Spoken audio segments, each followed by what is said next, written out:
500 people watched Evelyn Mercer get hit. 500 people said nothing. They stood in their designer clothes beneath a chandelier that cost more than most people's houses, holding their champagne flutes, and they watched Roman Dragunov strike his wife across the face like she was furniture he'd decided to rearrange. And then, this is the part nobody could stop talking about afterward, she smiled. Not a broken smile. Not a performance. Something quieter and far more dangerous than that. If you want to know what that smile meant, stay with me until the end. Drop a like and comment your city below. I want to see how far this story travels. The night started the way all Roman Dragunov's nights started, with architecture designed to remind everyone in the room how small they were. The Meridian Grand's ballroom had been rented in its entirety, which was not a thing most men in Chicago could do on a Tuesday in November. Roman could. Roman did it the way other men ordered coffee, without thinking about the cost, without checking anything, because checking implied uncertainty, and Roman had surgically removed uncertainty from his vocabulary somewhere around his 42nd birthday. The chandeliers were real crystal. The floral arrangements had been flown in from somewhere that charged by the stem. The guest list ran to 512 names, and every single one of those names represented either money, influence, or a debt that Roman intended to collect eventually. Evelyn had organized all of it. She stood near the far end of the ballroom at 8:14 in the evening, a glass of sparkling water in her hand. Not champagne. She never drank at Roman's events, because Roman's events required her to be completely present, wearing a midnight blue gown that she'd selected 3 weeks ago from a designer who sent things in unmarked boxes at her request. She was 41 years old, and she looked it in the best possible way. Not young, not trying to be young, just entirely in possession of herself. Her dark hair was pulled back. Her posture was the posture of a woman who had spent 11 years learning that rooms like this one were stages, and that stages required a certain kind of stillness. She was watching the room the way she always watched rooms, cataloging, tracking, calculating without appearing to calculate, when she noticed that Roman was already drunk. This was a problem. Not because Roman became violent when he was drunk. That was not the correct framing. Roman became theatrical when he was drunk.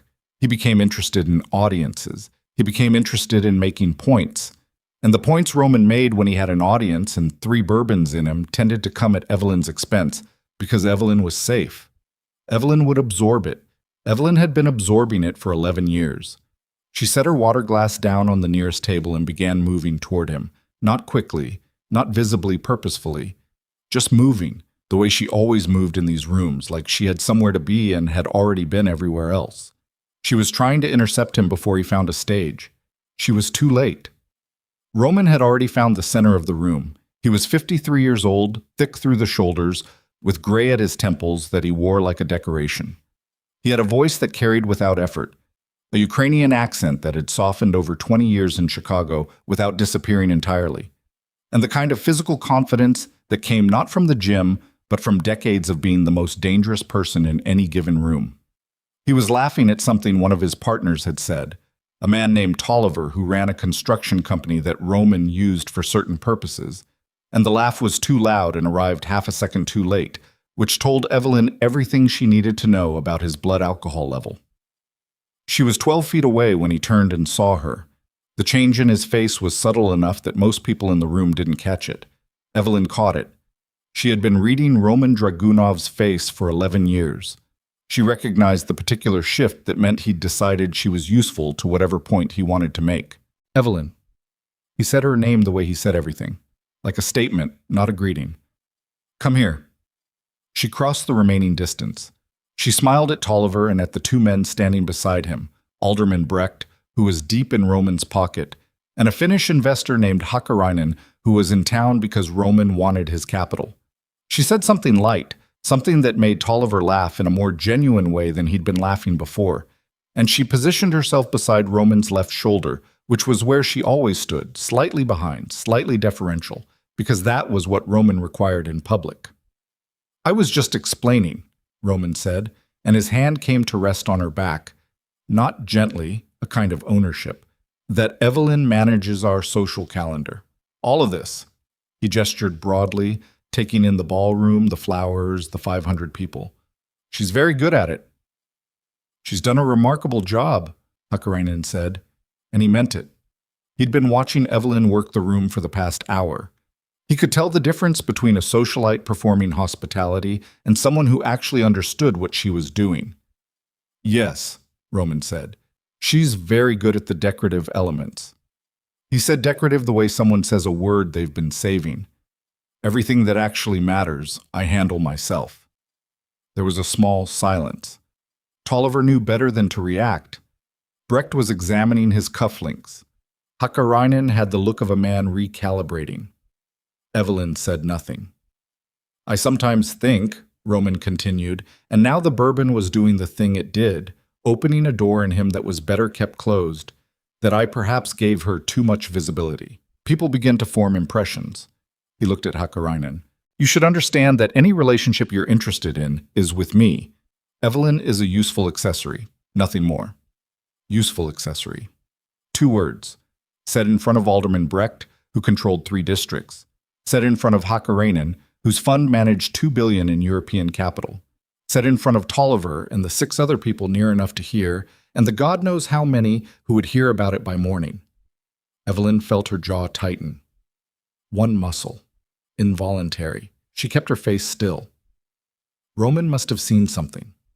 The jaw, maybe, or the way her shoulders adjusted by a fraction of a degree.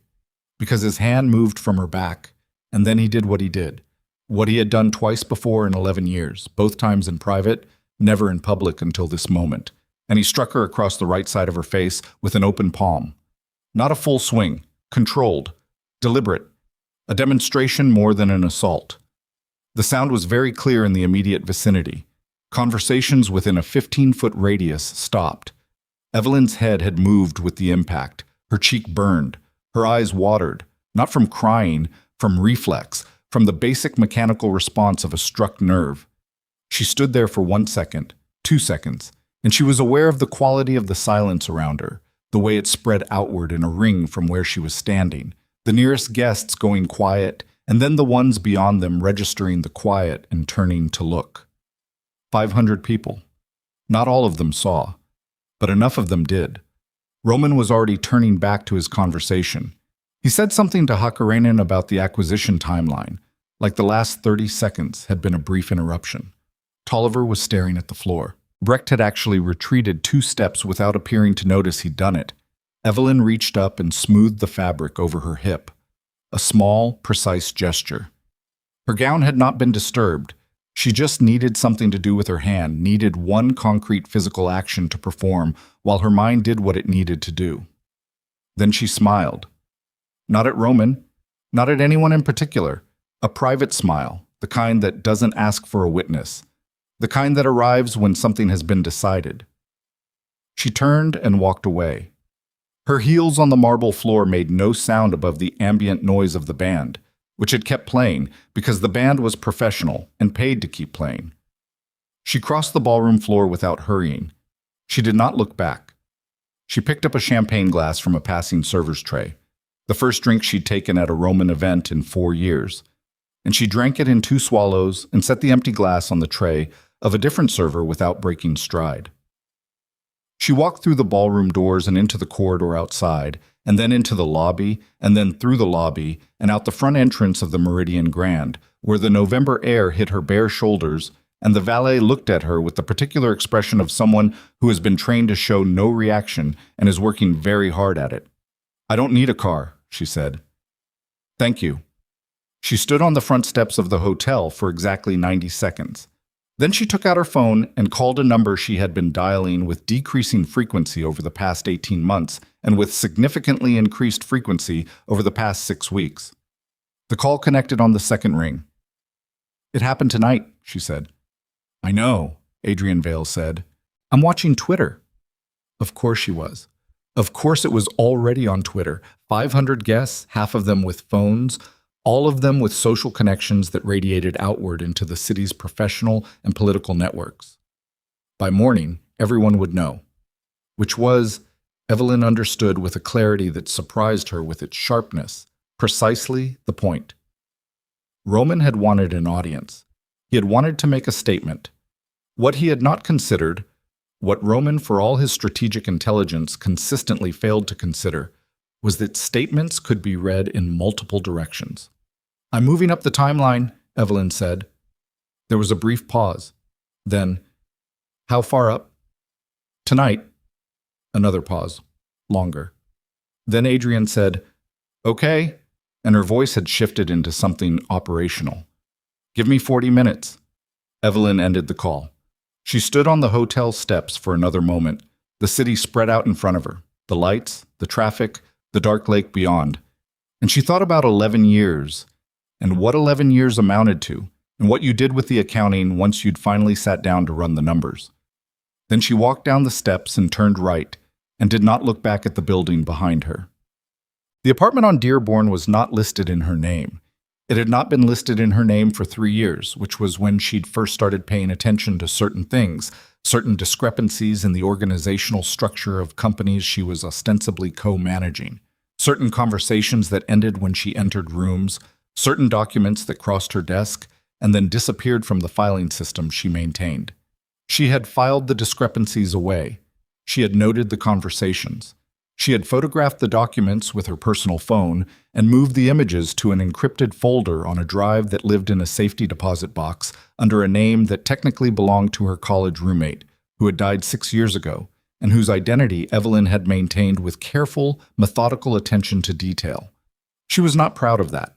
It was not the kind of thing she'd expected to do with her life, but she had done it, and the apartment on Dearborn was one of several pieces of infrastructure she had quietly constructed over 36 months, the way you might build a secondary structure on a property. Not because you're planning to leave the main house, but because you've started to understand that main houses sometimes burn down. The apartment was sparsely furnished, a desk, a chair, a couch. She slept on perhaps twice a month, a coffee maker, a small kitchen she used mainly for storage. The important element was the desk and the filing system behind it, which was organized the way Evelyn organized everything, according to a logic that was visible to her and invisible to everyone else. She arrived at 47 minutes past 9. Adrienne was already there, because Adrienne had her own key, which she'd had for 2 years. Adrienne Vale was 44, originally from Atlanta, formerly a senior vice president at a financial strategy firm that Roman had, in a moment of characteristic overreach, tried to leverage against a competitor 18 months ago. Adrienne had refused the leverage, departed the firm under circumstances that her former employer had papered over with a severance agreement, and had subsequently been introduced to Evelyn at an industry lunch that Evelyn had attended in her capacity as the visible face of Dragunov Holdings' legitimate investment arm. They had recognized something in each other at that lunch. Not immediately. Over the course of 2 hours and 3 subsequent meetings that were officially about a joint investment proposal that neither of them had ever intended to pursue. Adrienne was at the kitchen counter when Evelyn came through the door, making coffee, and she looked at Evelyn's face, the cheek, which had reddened and would likely bruise in a small, defined way by morning, and said nothing about it. Evelyn appreciated this. "The resignation letters are drafted," Adrienne said. "All 7 boards. 8. I'm adding the Harmon Foundation." "You're sure? That one's clean." "The Harmon Foundation's operating accounts run through Lakeside Wealth Management," Evelyn said, dropping her bag on the desk and sitting down in the chair. "And Lakeside has 2 partners whose names are going to appear in documents that will become public in the next 60 days. I don't want to be on any board associated with anything adjacent to what's coming." Adrienne absorbed this without visible reaction, because absorbing information without visible reaction was something she was constitutionally suited for. "Okay, 8 boards. I want them to go out tomorrow morning, 7 a.m., all simultaneously." "That's going to raise flags." "I know." Evelyn opened a drawer in the desk and removed a legal pad, the old-fashioned kind, yellow, and set it in front of her. She found a pen. "The flags are not our problem. Our problem is timing. If we stagger the resignations, Roman's legal team will start making calls within the first hour, and they might slow down some of the board acknowledgments. If they go simultaneously, the volume alone buys us 2-3 days before anyone can coordinate a response." "And in 2 or 3 days?" Evelyn looked at the blank page in front of her. Then she wrote 4 words across the top of it, pressing harder than necessary, the way you do when something needs to feel real. It begins tonight. In 2 or 3 days, she said, we file the registration for Mercer Capital Partners. She had been building toward this for 14 months. Not building, preparing. The distinction mattered. Building implied construction, adding things together, creating something new. What she had been doing was closer to excavation, carefully removing herself from the infrastructure she'd spent 11 years embedding herself in, creating clean separation between the institutional relationships that existed because of her work and competence and the ones that existed because of Roman's name and money. The separation was not as clean as she would have liked. Almost nothing in the Dragunov structure was clean, but it was clean enough. The investors she had personally cultivated over the years, not Roman's investors, the ones who had come because of Roman's reputation or coercion, but the ones who had come to her, who called her first when they had questions, who sent their associates to her when Roman was unavailable and discovered that she was the one who actually understood their portfolio positions. Those investors had been quietly, carefully, informally prepared for a conversation that Evelyn had not yet had officially. 3 of them had made noises over the past year about being interested in working with her directly outside the Dragunov structure. She had neither encouraged nor discouraged this. She had just listened and remembered. She would be making calls tomorrow. "Graham is ready," Adrienne said, sitting down on the couch and opening her laptop. "He wanted me to tell you he can have the CFO documentation completed by end of week." Graham Hollis. 22 years in financial management, 15 of them in and around the Dragunov organization's legitimate operations. The last 4 as the financial director who reported to Evelyn and whose report she had been the one to actually read.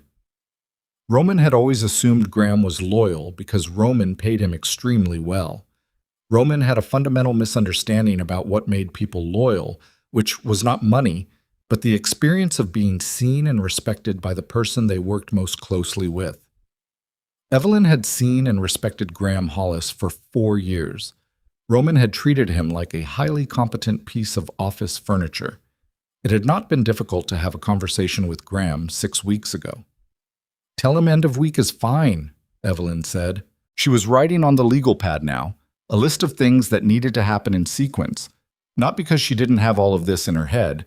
She did, she'd had it in her head for months, but because writing it down made it formal, made it a commitment. She was writing when her phone rang. She looked at the screen. Roman. She let it ring 3 times, then declined the call. He would call again, or he wouldn't. He would be furious, or he would be contrite, or he would be both in sequence, which was his usual pattern. She had spent 11 years managing the pattern. She had 1 more night of managing it. She put the phone face down on the desk and kept writing. Imat. Roman called 4 more times between 10 o'clock and midnight. She declined all 4 calls. At 12:15, he sent a text that read, "Come home and nothing else," which was, she reflected, quintessentially Roman. No apology, no explanation, just a command issued under the assumption that commands were sufficient. She read the text and set the phone back down. At 1 in the morning, Adrienne fell asleep on the couch, her laptop balanced on her chest, still open. Evelyn turned off the desk lamp and sat in the dim light from the window, the city still humming outside, and she thought about 11 years. She had been 30 when she'd met Roman, and she had been, she could admit now without it costing her too much, something close to dazzled. Not by Roman's money. She had come from money, from a family in Connecticut that operated in the lower registers of actual wealth, enough to understand that money was a tool and not a destination. She had been dazzled by his certainty, the way he occupied space, the way rooms reconfigured around him when he entered them. She had been working at a financial consulting firm in New York at the time, young and very good at her job and not entirely sure yet what she was good at her job for, and Roman had been a client of the firm, and she had been assigned to his account because her supervisor had believed that Roman would respond better to Evelyn than to the senior partner who'd originally been handling him. The supervisor had been correct. Roman had responded to Evelyn immediately and completely, which she understood now was not because of anything particular about her, but because she had looked at Roman Dragunov with genuine interest, had asked him questions about his business that demonstrated she'd actually read the files, and had offered him an analysis of his acquisition strategy that no one else had offered him because no one else had looked closely enough to see what he was actually doing. He had proposed within 8 months. She had said yes. She had been good at the marriage, in the way she was good at most things she committed to. She had built the social architecture of the Dragunov Empire with the same methodical intelligence she'd applied to financial models and acquisition strategies. She had managed the political relationships, the charitable foundations that served as both tax instruments and reputation management, the investor communications that made the legitimate face of Roman's business look like what it was supposed to look like. She had been very good at it. The problem was that she had been good at it while Roman spent 11 years telling himself and everyone else that he had built all of it himself. She did not hate him for it. She had moved past hate sometime around year 9, when she'd understood that hate required a kind of energy she needed for other things. What she felt about Roman now was something more like what a surgeon feels looking at a complicated fracture, a clinical appreciation for the precise nature of the damage, and a clear understanding of what would need to be removed and what could potentially be salvaged. Nothing could be salvaged. That was the honest accounting. She was thinking about this when her other phone, the one she kept in the desk drawer, the one with the number that appeared in no contact book connected to her real life, buzzed with a message. She opened the drawer and looked at it. The message was from a contact listed only as ELR, and it said, "We need to meet. Not tomorrow. Tonight if you can manage it. This is urgent." She stared at the message for a long moment. ELR was Elijah Rowan.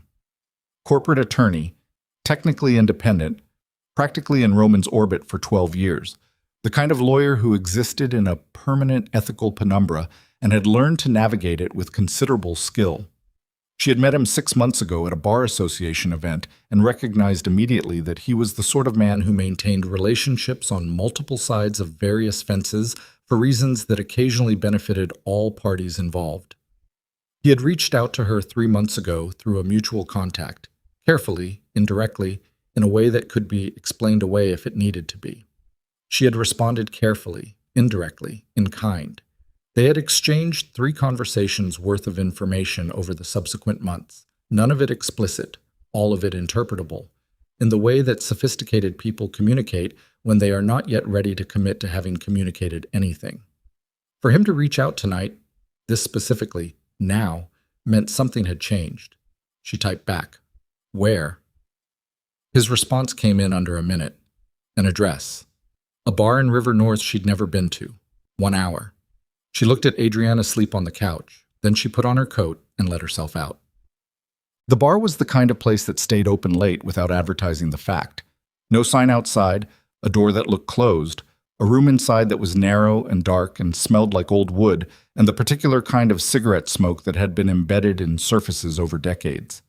There were perhaps 8 people in it when Evelyn walked in, all of them appearing to be minding their own business with great concentration. Elijah Rowan was in the back booth.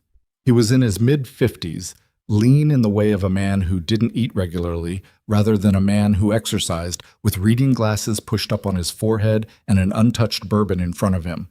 He looked like a man who had been sitting very still for a long time, while his internal machinery moved very fast. He looked at her face when she sat down, the cheek, which had darkened, and said, "I'm sorry that happened." "Tell me why I'm here," she said. He turned the bourbon glass in his hands, not drinking it. "I've been carrying information for 3 weeks," he said, "trying to figure out the right way to move it. Tonight changed the calculation." "How?" "Because Roman is going to file tomorrow morning." He looked up at her. "Divorce petition, pre-drafted. He's had it ready for 6 weeks." Evelyn kept her face still. "What are the grounds?" "Financial sabotage, breach of fiduciary duty." He paused. "There are documents attached, offshore companies, shell entities connected to, let's say connected to interests that federal prosecutors would find very interesting." "Those aren't my companies." "No," he said, and the way he said it told her he already knew this. "They're not. The signatures are yours. The companies are not." She sat with this for a moment. Someone had forged her signature. Not Roman. Roman's approach to problems was not this sophisticated, this premeditated. Roman solved problems with money, and occasionally with the kind of persuasion that left no written record. This was different. This was architectural. This was the work of someone who had spent time understanding how the Dragunov structure functioned and had identified the precise pressure point. "How long have the companies existed?" she said. Elijah looked at her across the booth. 7 months, he said. 7 months. 4 months before she had started the process of separating herself from the organization, before she had contacted Adrian, before she had had the careful, indirect conversations with Elijah himself. "Someone built the trap," she said, "before I knew I needed to escape it." Elijah picked up his bourbon and drank half of it in one swallow. "That's one way to describe it." She looked at him. "What's another way?" He set the glass down. "Someone identified you," he said, "months before tonight. Someone looked at the Dragunov organization very carefully and determined that you, not Roman, you, were the load-bearing element, and then they built something designed to collapse with you inside it." The bar was quiet. Someone at the other end was playing something low on a phone speaker, barely audible. "Who?" she said. Elijah shook his head. I don't know."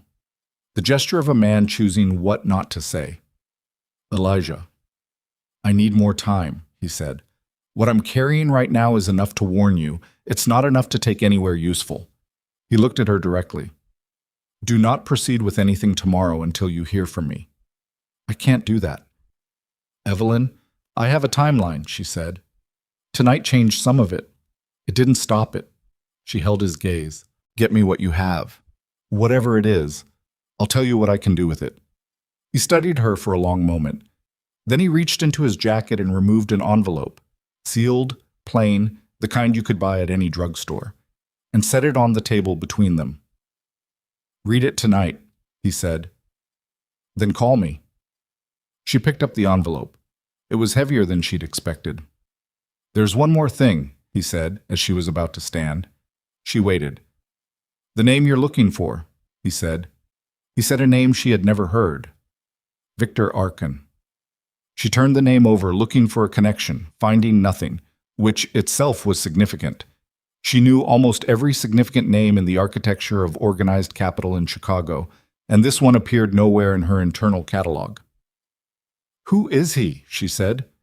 Elijah Rowan picked up his bourbon glass and turned it in his fingers.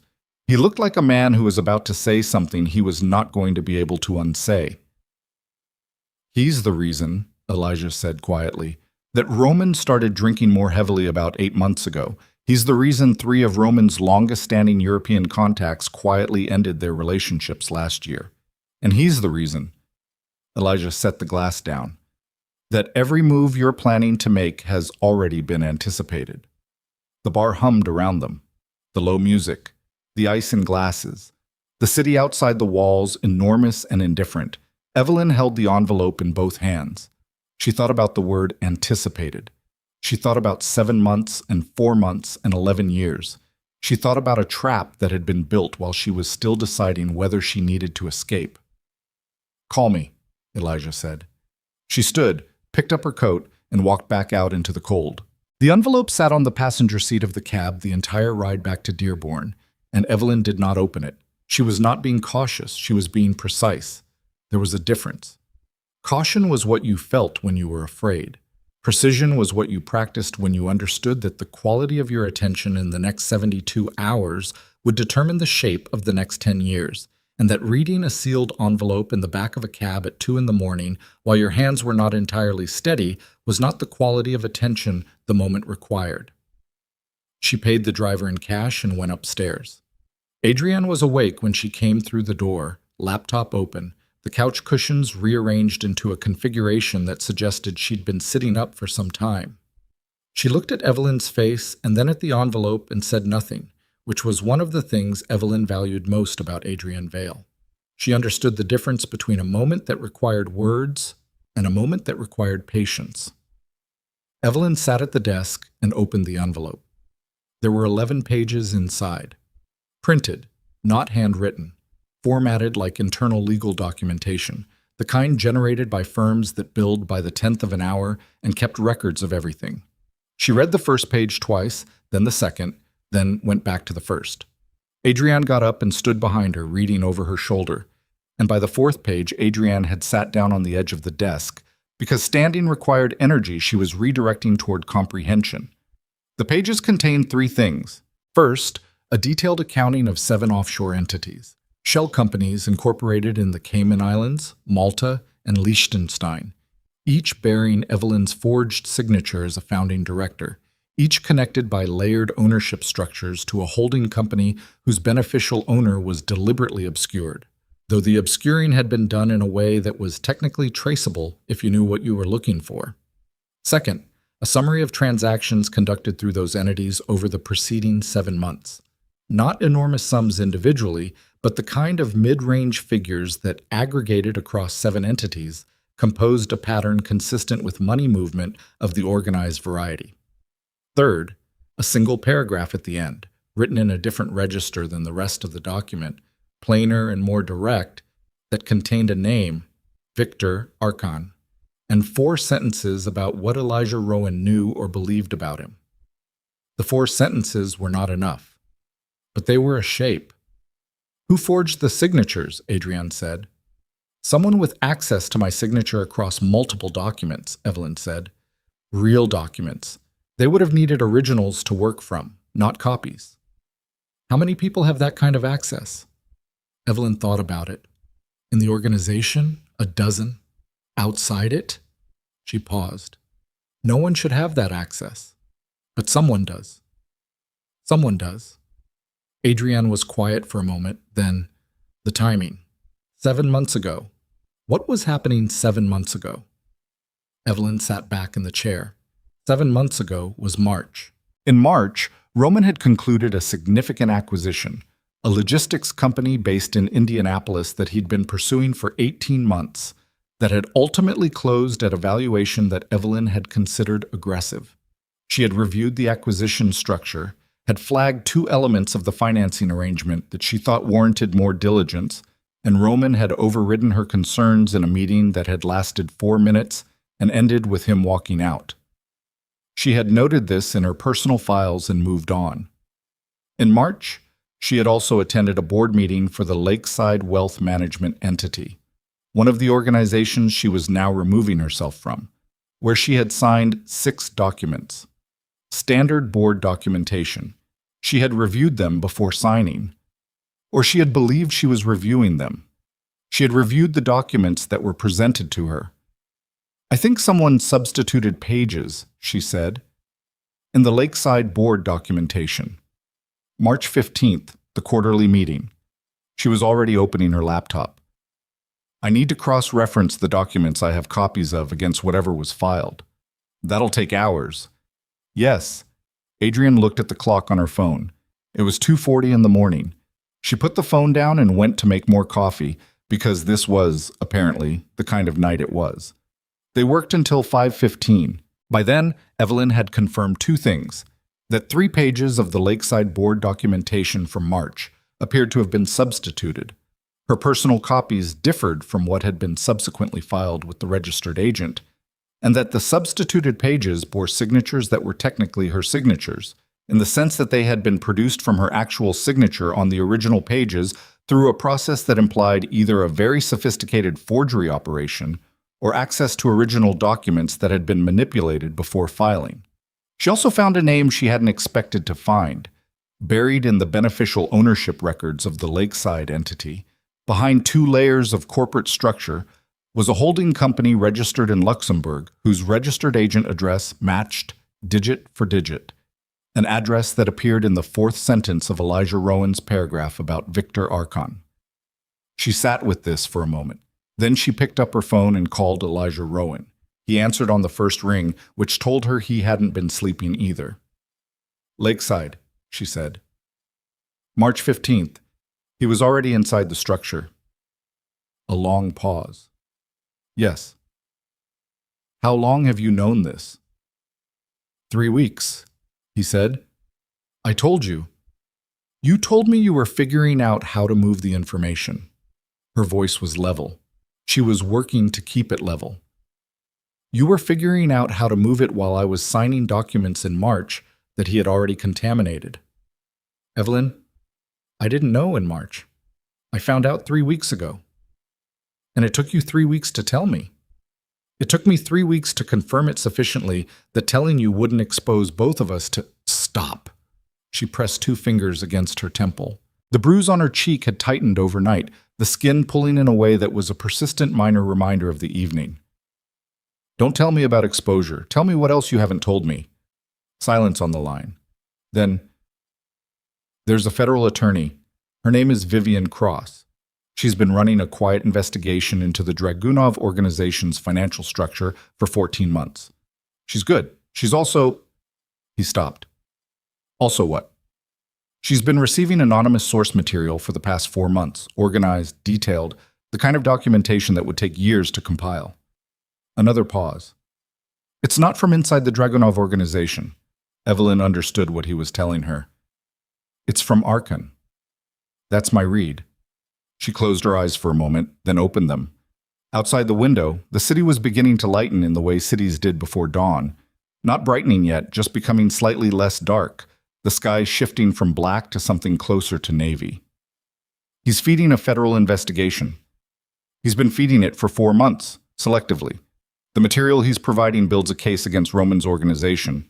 But the structure of it— Elijah stopped again. The structure of it leaves room for me, she said. The structure of it leaves a gap, he said, that fits the shape of the offshore entities exactly. She sat with that. The offshore entities with her forged signatures, which existed for 7 months, which had moved money in patterns consistent with organized financial crime, which would, if a federal attorney was presented with them in the context of an ongoing investigation into the Dragunov organization, appear to constitute evidence of Evelyn Mercer's direct participation in criminal enterprise. Victor Archon had spent— she was calculating now— at minimum 12 to 14 months constructing this.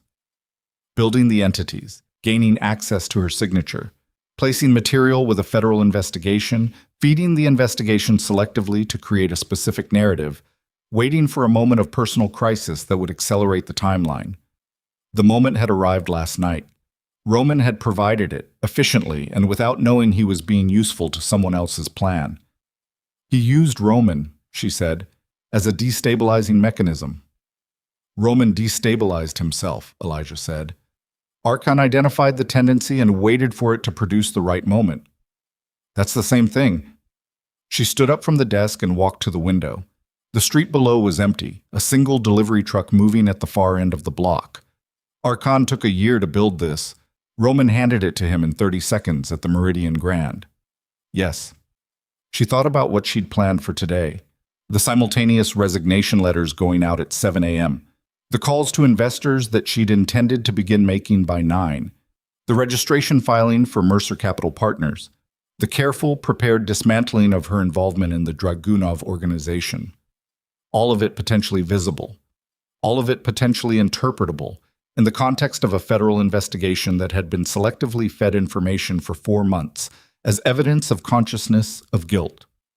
A woman resigning from 8 boards simultaneously the morning after a public incident, moving quickly to establish an independent financial entity, separating herself from an organization that federal investigators were already examining.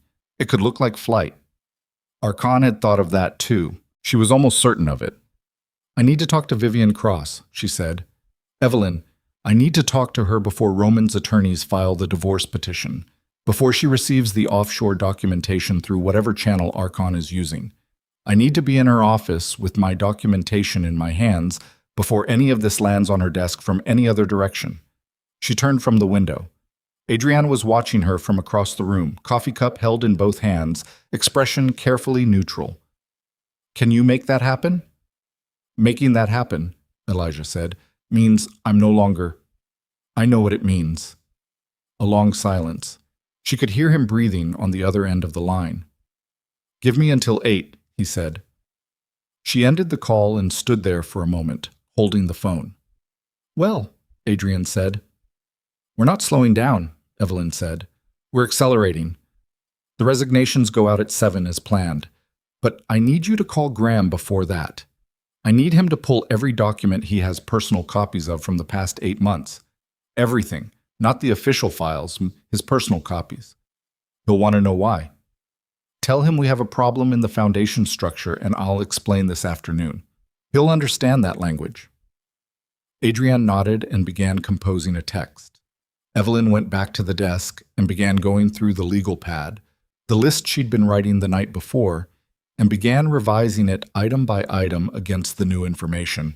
The way you revise a route when you discover the road you'd planned to take has been washed out. Not abandoning the destination, just recalculating the path. She had been recalculating paths her entire professional life.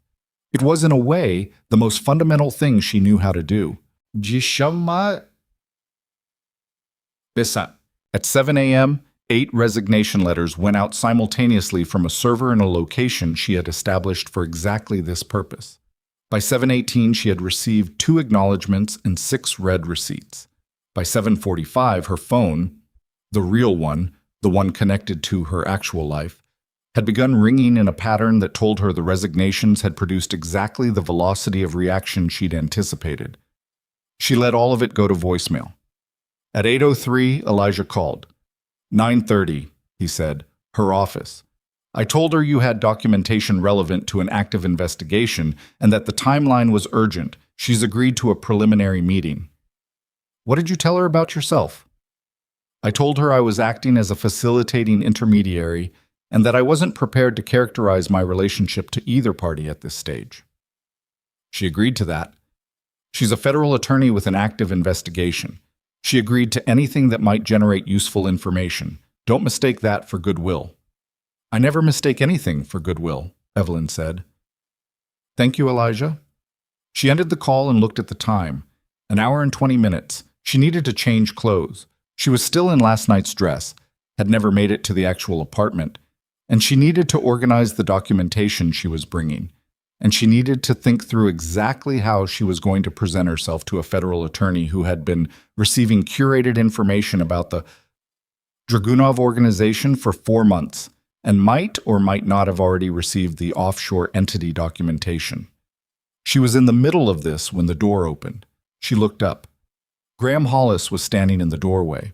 He was 52 years old, built like a former college athlete who'd made peace with the 20 years since, with a face that defaulted to a kind of careful pleasantness that disguised how much he was always processing. He was holding a briefcase and wearing a coat that still had its collar turned up from the outside cold, and he looked like a man who had driven to this address at a speed that suggested he hadn't waited for the text to finish before getting in his car. I got Adrienne's message, he said. He looked around the apartment, the first time he'd been in it, she realized, and then at Evelyn, taking in the dress, the cheek, the general atmosphere of a night that had not included sleep. What happened? Come in, she said. Close the door. He came in and closed the door. He set the briefcase on the table and did not sit down, because Graham, when he was concerned, stood. She told him. Not everything. Not Elijah Rowan, not the full scope of what she now understood about Victor Arkin, because that was information she needed to control carefully for the next several hours. But the essential structure, the forged documents, the offshore entities, the federal investigation, the divorce petition that Roman intended to file today. Graham listened without interrupting, which was one of the things she'd always appreciated about him. He had the rare quality of actually hearing things before he responded to them. When she finished, he was quiet for a moment, then, the March documents. Yes, I have copies. He moved to the briefcase and opened it. I have copies of everything from the last 14 months, physical copies, not on any Dragunov system. He looked at her. I started keeping them about a year ago. Why? He paused, his hands on the briefcase. Because about a year ago I started noticing small things, he said. Transactions that cleared in ways that didn't follow normal patterns. Approvals that came through channels that I hadn't used for those kinds of approvals before. Like someone was learning the system, testing it. He met her eyes. I didn't know what it meant then. I just knew something was wrong. Evelyn felt something cold move through her. You never told me. I didn't have anything concrete. I had patterns. He shrugged, a gesture that carried genuine discomfort. And I'll be honest with you, Evelyn.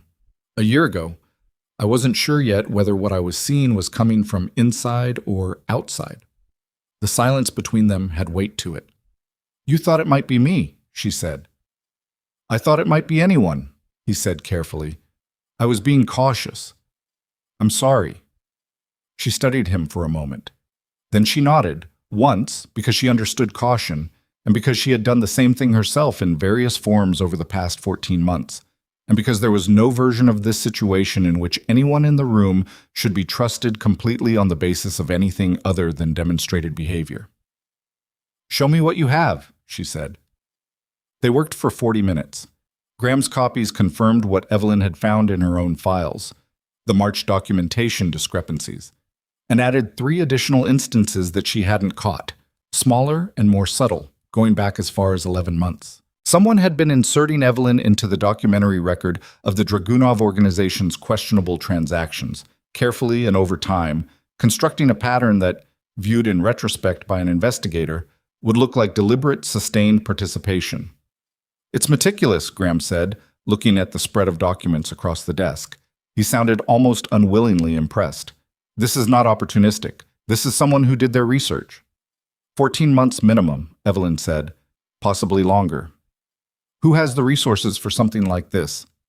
Someone who wanted what Roman has and understood that the fastest way to get it was to remove the support structure before the visible target knew he was under threat. Graham looked at her. You're saying someone's been trying to collapse the Dragunov organization from underneath while Roman was still running it. I'm saying someone built a controlled demolition and wired it so that when it went off, it would look like Evelyn Mercer lit the fuse. A knock at the apartment door. All 3 of them, Evelyn, Graham, Adrian, who had been quiet in the corner, looked at the door. The knock was 3 times, deliberate, nothing like a social knock. Evelyn crossed to the door and looked through the peephole. A man she had never seen before was standing in the hallway. He was perhaps 60, broad through the chest, with the kind of posture that suggested a military history, wearing a coat that was too plain for the neighborhood and carrying a manila envelope. He was looking directly at the peephole, which meant he either knew he was being viewed or was the kind of person who habitually looked at where peepholes would be. She did not open the door. Who is it? She said through the door, not loudly. My name is Marek Varga, the man said. His accent was Eastern European, different from Roman's, sharper at the consonants. He spoke quietly, like a man who had learned to speak quietly in situations where being overheard had consequences. I worked for Victor Archon for 9 years. I have documentation you will need. He paused. I also have perhaps 3 hours before he realizes I'm not where I'm supposed to be. So if there is a conversation to be had, Ms. Mercer, I would suggest having it now. Evelyn's hand was on the door handle. She didn't move it. Behind her, she heard Adrian get up from the couch, quietly. She heard Graham shift his weight. How do you know this address? She said through the door. Because Archon knows this address, Varga said. He has known it for 6 months. I am telling you this so you understand the urgency. The room behind her was very still.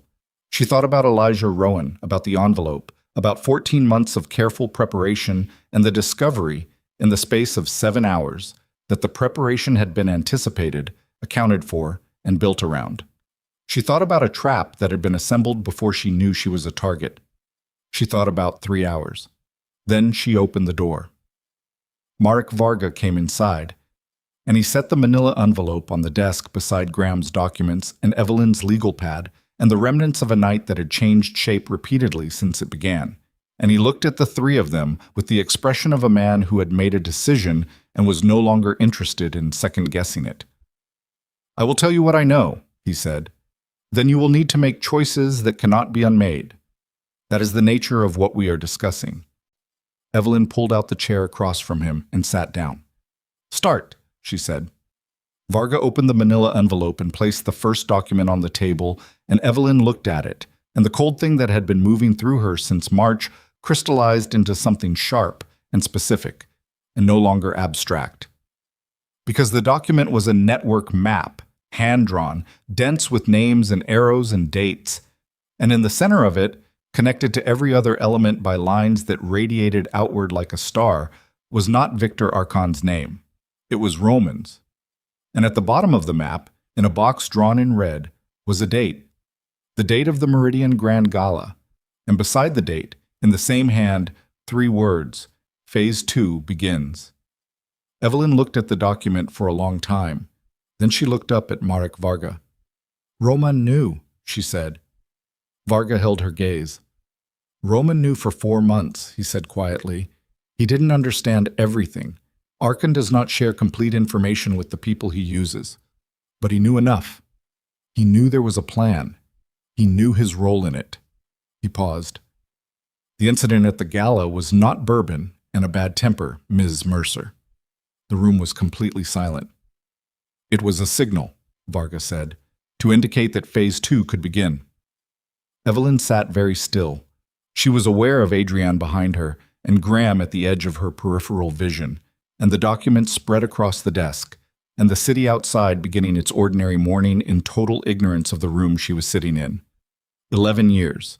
She had spent 11 years inside a marriage, inside an organization, inside a life, and she had believed, even at its worst, that she understood the essential nature of what she was inside.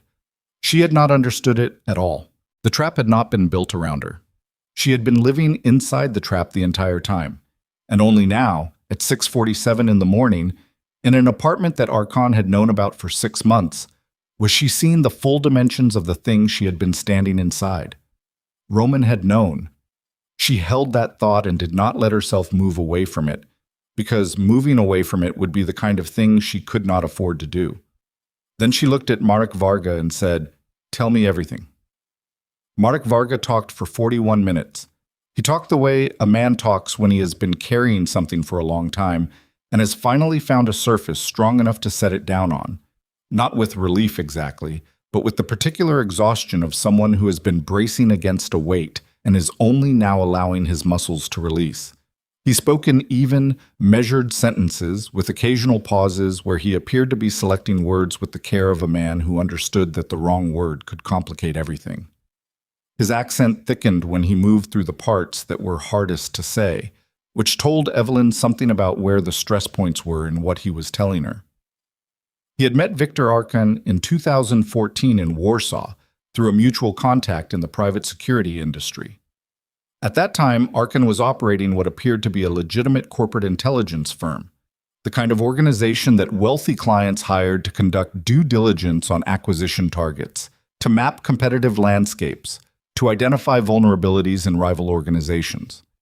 The work was not illegal. Some of it was not even particularly aggressive by industry standards.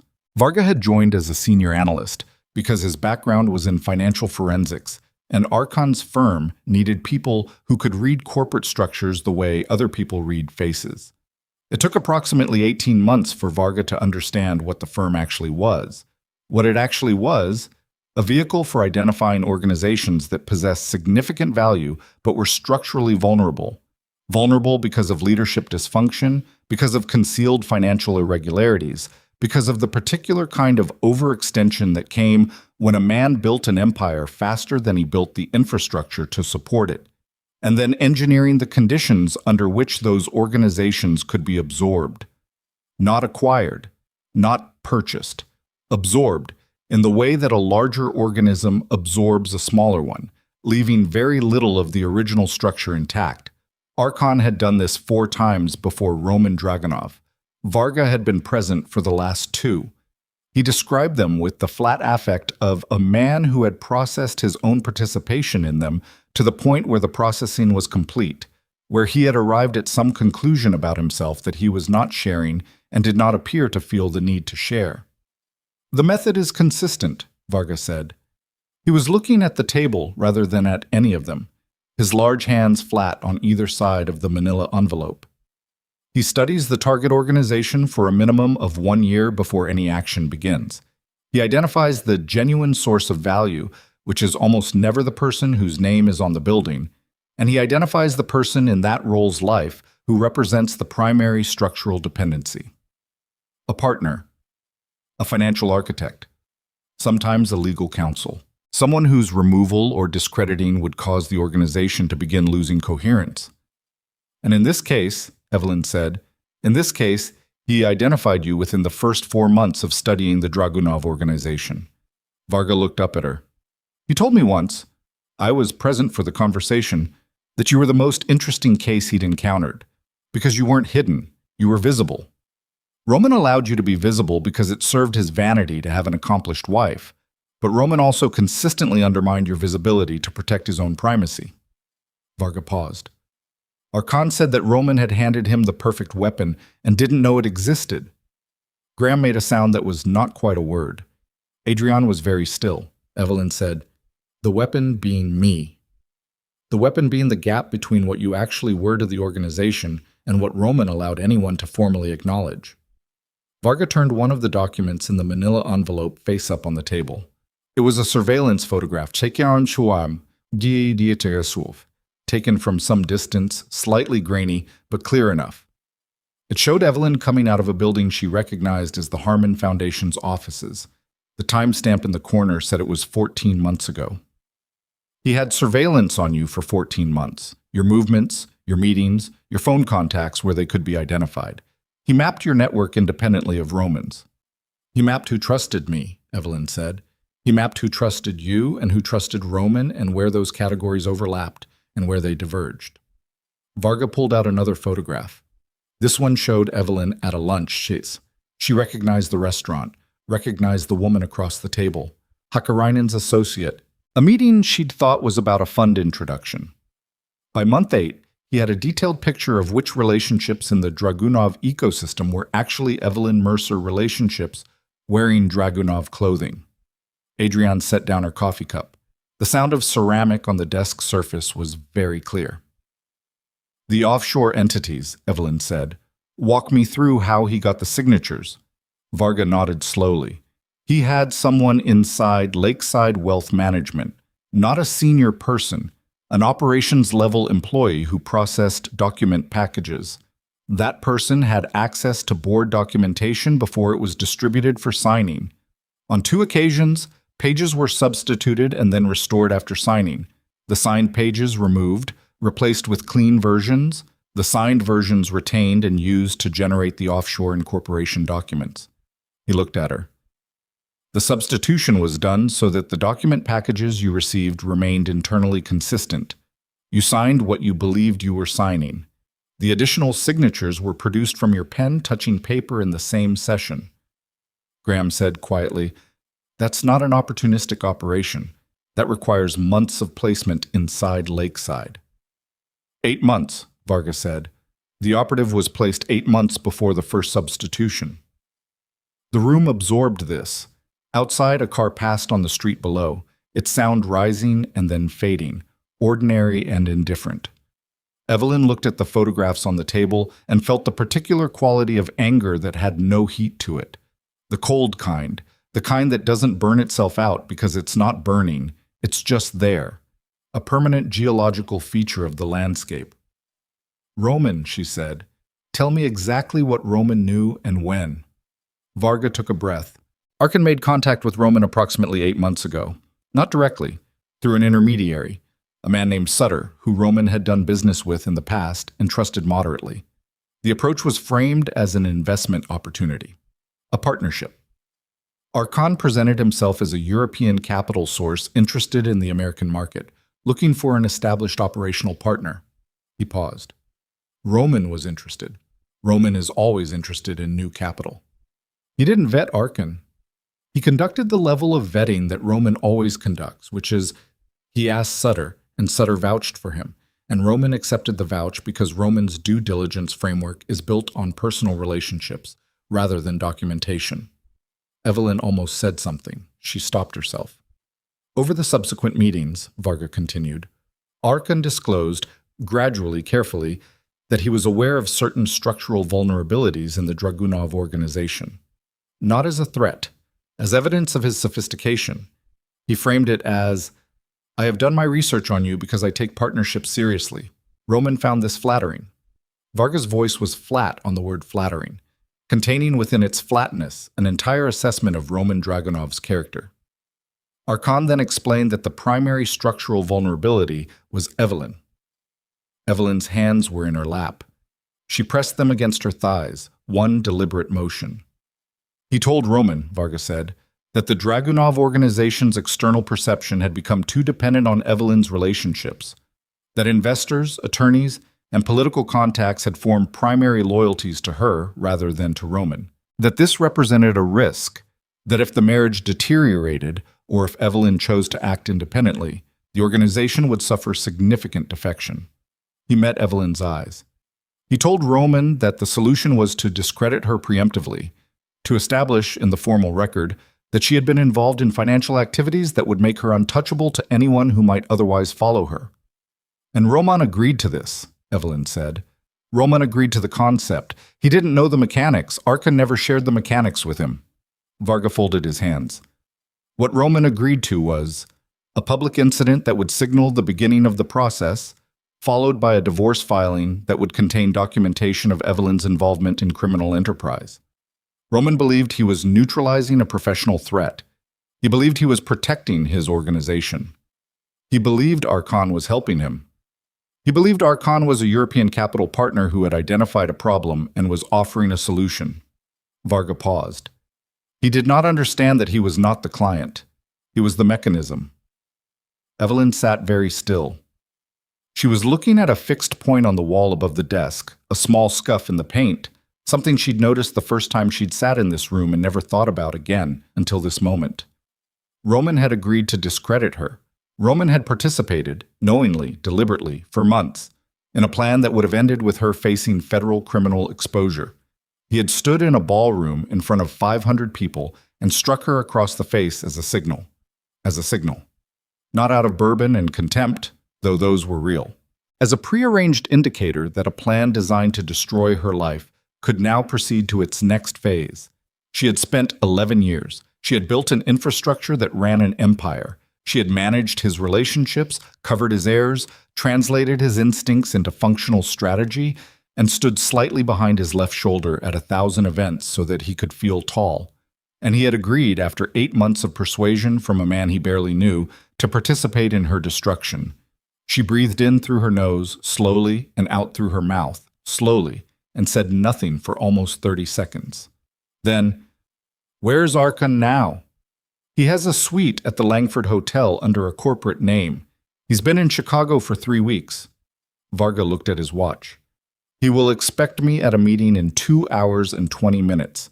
When I don't appear, he will begin taking precautionary steps. He is very good at precautionary steps." "What kind of steps?"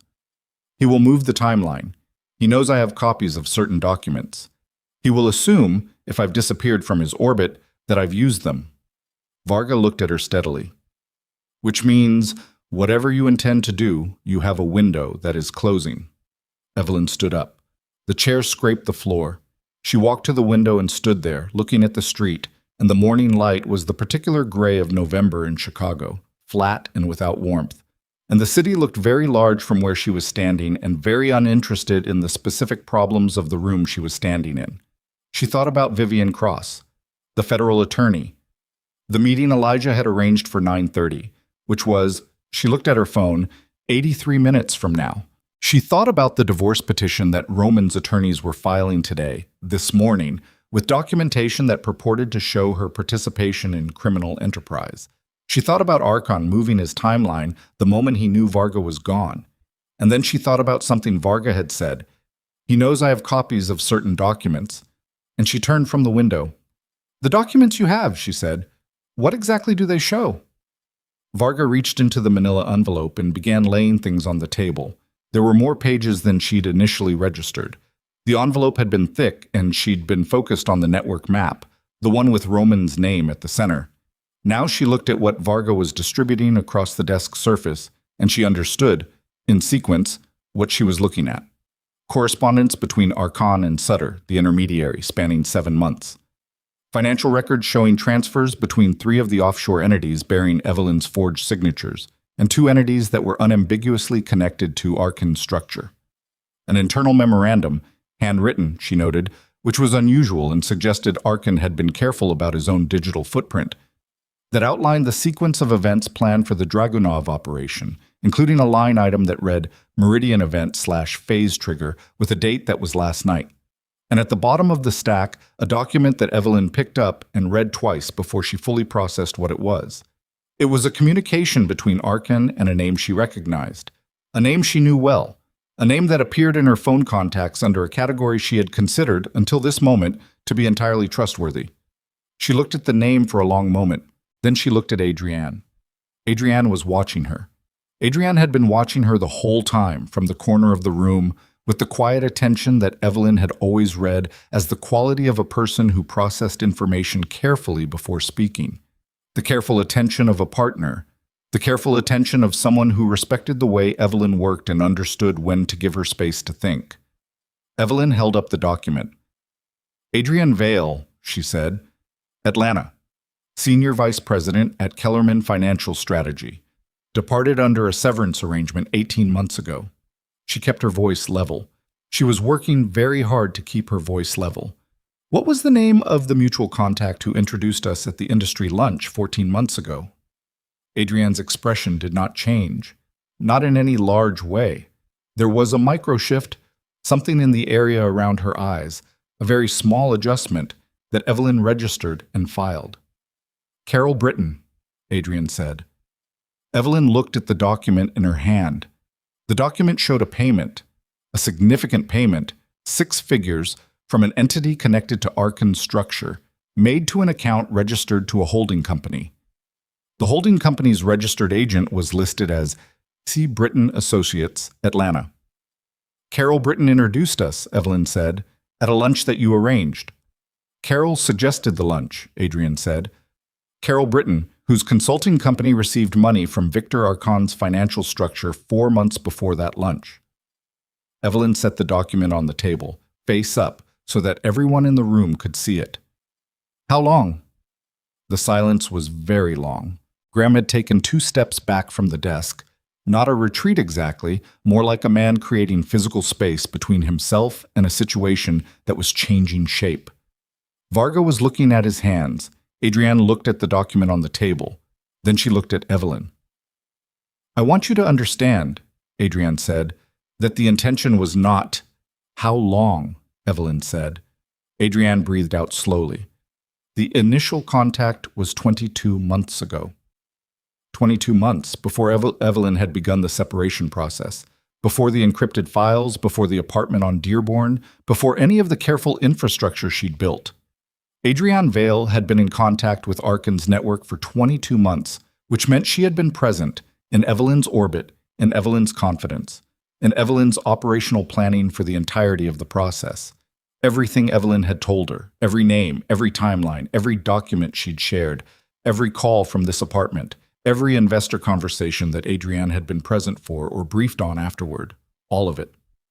The Mercer Capital Partners filing, Evelyn said, and her voice was very quiet now. The investor list, Graham's personnel file, the Dearborn address. She stopped. You gave him all of it. The arrangement, Adrienne started. Don't. The word came out like a door closing. Don't tell me about the arrangement, Graham said from behind her.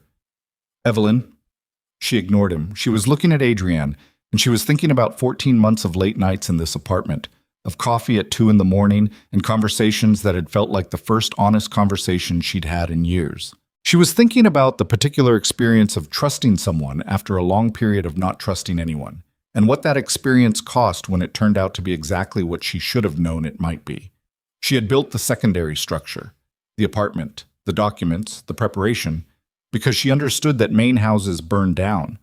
She had not built any protection against the person she'd invited inside to help her furnish it. Get out, Evelyn said. Evelyn, listen to me. Adrienne. Her voice had changed. It was not louder. It was not heated. It was something else, compressed, the way pressure compresses. I need you to leave this room. I need you to do that in the next 30 seconds. Or I'm going to make a phone call to Vivian Cross that includes your name in the first sentence. Do you understand me? Adrienne stood up slowly. She picked up her laptop in her bag. She did not look at Graham or at Varga. She looked at Evelyn, and her expression was complicated in a way that Evelyn did not have the bandwidth to analyze and did not particularly want to. She went to the door, opened it, and left. The door closed behind her. The room was very quiet. Evelyn stood at the desk for a moment, looking at the document with the Carol Britton name on it, and then she picked it up and placed it with the other documents. and pressed both her hands flat on the surface of the desk and leaned on them and let herself have exactly 10 seconds of something that was not quite grief and not quite rage, but occupied the space where those things lived. 10 seconds. Then she straightened. "Graham," she said, "the investor contacts. Everyone Adrienne has had direct communication with in the last 14 months. I need a complete list in the next 20 minutes. I can do that. I also need you to assume that everything she knew is now compromised. Every name, every number, every piece of the Mercer capital structure we discussed in her presence. She was already moving, picking up the Varga documents and organizing them into a sequence she could carry. We are not rebuilding the plan. We are working with what cannot be contaminated, which is the documentation itself and the relationships that Adrienne never had direct access to." Graham was already on his phone, moving to the far corner of the room, speaking in a low, rapid voice to someone she couldn't hear. She looked at Varga. "I need to know one more thing." He waited. "The network map. Roman's name in the center." She held up the hand-drawn document. "Is this accurate? Is Roman genuinely at the center of Arkan's operation, or is it framed that way to serve a purpose?" Varga was quiet for a moment. "It is accurate in the sense that Roman's organization is the vehicle. It is misleading in the sense that Roman believes himself to be the architect rather than the chassis." He paused. "Arkan's pattern, from the operations I was present for, is to position the target organization's leadership as the apparent center of an enterprise that Arkan controls from an untraceable periphery. When the operation concludes, Roman's name is on everything. Arkan's name appears nowhere in any formal record. Except in your documents. Except in my documents." Varga looked at her steadily. "Which is why I am here." Evelyn looked at him for a long moment. She was doing the calculation that the situation required. The question of whether a man who had worked for Victor Arkan for 9 years and had chosen this specific morning to bring documents to a woman he'd never met was trustworthy, or was another layer of the operation, a contingency plan for a scenario in which Evelyn discovered enough to make her dangerous and needed to be managed rather than simply discredited. She could not resolve the calculation with certainty. There was not enough information. What she had was a meeting with a federal attorney in 71 minutes and a collection of documents that were either the most important thing she would walk into that office with or a carefully constructed narrative designed by the same mind that had spent 14 months constructing everything else. She picked up the Varga documents and held them. "You're coming with me," she said. Varga nodded, once like this was what he'd expected. "If you're running a play for Arkan," she said, "I want you close enough that when I figure out what it is, I can respond to it immediately. And if you're not," she picked up her coat from the back of the chair, "then I need a witness who can speak to the provenance of these documents in a federal setting." "Understood." "Either way," she said, "you don't make any calls, you don't send any messages, and you don't leave my sight until we're inside that building." He held up his phone and turned it off, demonstrably, and set it on the table. She watched him do it. Then she looked at the apartment, the desk, the documents, the legal pad with its 4 words at the top. And she thought about everything she had prepared over 14 months and how much of it had been prepared in the presence of someone whose actual function was to make sure the preparation served Victor Arkan's purposes. The resignation letters had gone out. 8 boards, simultaneously, as planned. The resignations were now public record. The Mercer Capital Partners filing had been prepared but not yet submitted. The investor calls had not been made. Graham's documentation was intact. What she had was the documentation. What she had was Varga's testimony. What she had was 68 minutes to get in front of a federal attorney before Roman's lawyers filed the divorce petition and Arkan moved whatever timeline he was now moving. She also had the things she'd had since the night before, since the moment in the Meridian Grand when she'd smoothed the fabric of her gown and turned and walked away. The knowledge that she was operating now without any of the constraints she'd been operating under for 11 years, and that this was not only a loss, but also, for the first time in a very long time, a form of freedom. "Graham." She pulled on her coat. "Stay here. Don't open the door for anyone. Don't use any phone that has ever been connected to a Dragunov network." "Got it." "When I call you, I'll use the word quarterly in the first sentence. If I don't use it, don't give me any information. Assume the call is being monitored. Graham nodded. He looked tired and steady in the way of someone who had been waiting for the thing he'd been quietly preparing for and had now arrived at it. She looked at Varga. He was already standing, already buttoning his plain coat. She picked up the documents and put them inside her bag and walked to the door. She was 3 steps into the hallway when her phone, the real one, rang. She looked at the screen. Elijah Rowan. She answered immediately. "I'm on my way." "Don't come," Elijah said. His voice was wrong. It was compressed in the same way hers had been earlier, but the compression in his was different. It was the compression of something that had already broken rather than something being held together. She stopped in the hallway. "What happened?" "Vivian Cross called me 20 minutes ago." He stopped. "She received a document package this morning, anonymous delivery, financial records, corporate and corporation documents, transaction histories." Another stop. "Evelyn." The package included a sworn affidavit. She stood very still. "From who?" The pause before he answered was the longest pause in a night full of long pauses. "Adrienne Vale," he said, certifying that she was present for conversations in which you outlined a plan to use offshore financial entities to move assets out of the Dragunov organization ahead of a potential federal investigation. The hallway was very quiet. Evelyn could hear the building's heating system somewhere in the walls, a low, constant sound. "She filed it this morning," Elijah said, "before you asked her to leave. She had it prepared in advance." His voice had the quality of a man who had delivered bad news before and understood that there was no way to deliver it that changed what it was. "Vivian Cross is not meeting with you at 9:30, Evelyn.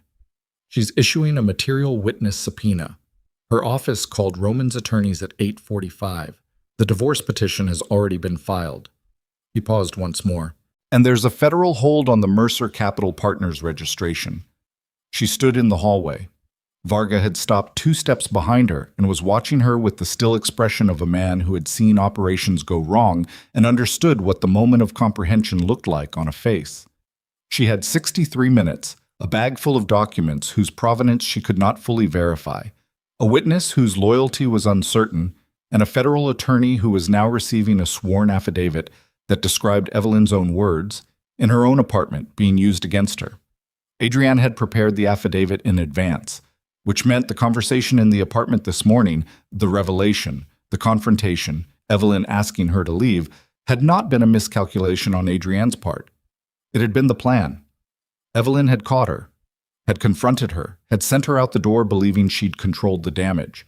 And Adrienne Vale had walked out that door and sent a sworn federal affidavit from a phone she'd been composing it on while Marek Varga was still talking, while Evelyn was still sitting at the desk thinking she was the one who understood what was happening. She closed her eyes for exactly 3 seconds. Then she opened them and said to Elijah Rowan in a voice that did not shake, "Get me in front of Vivian Cross today. Not tomorrow, not through official channels.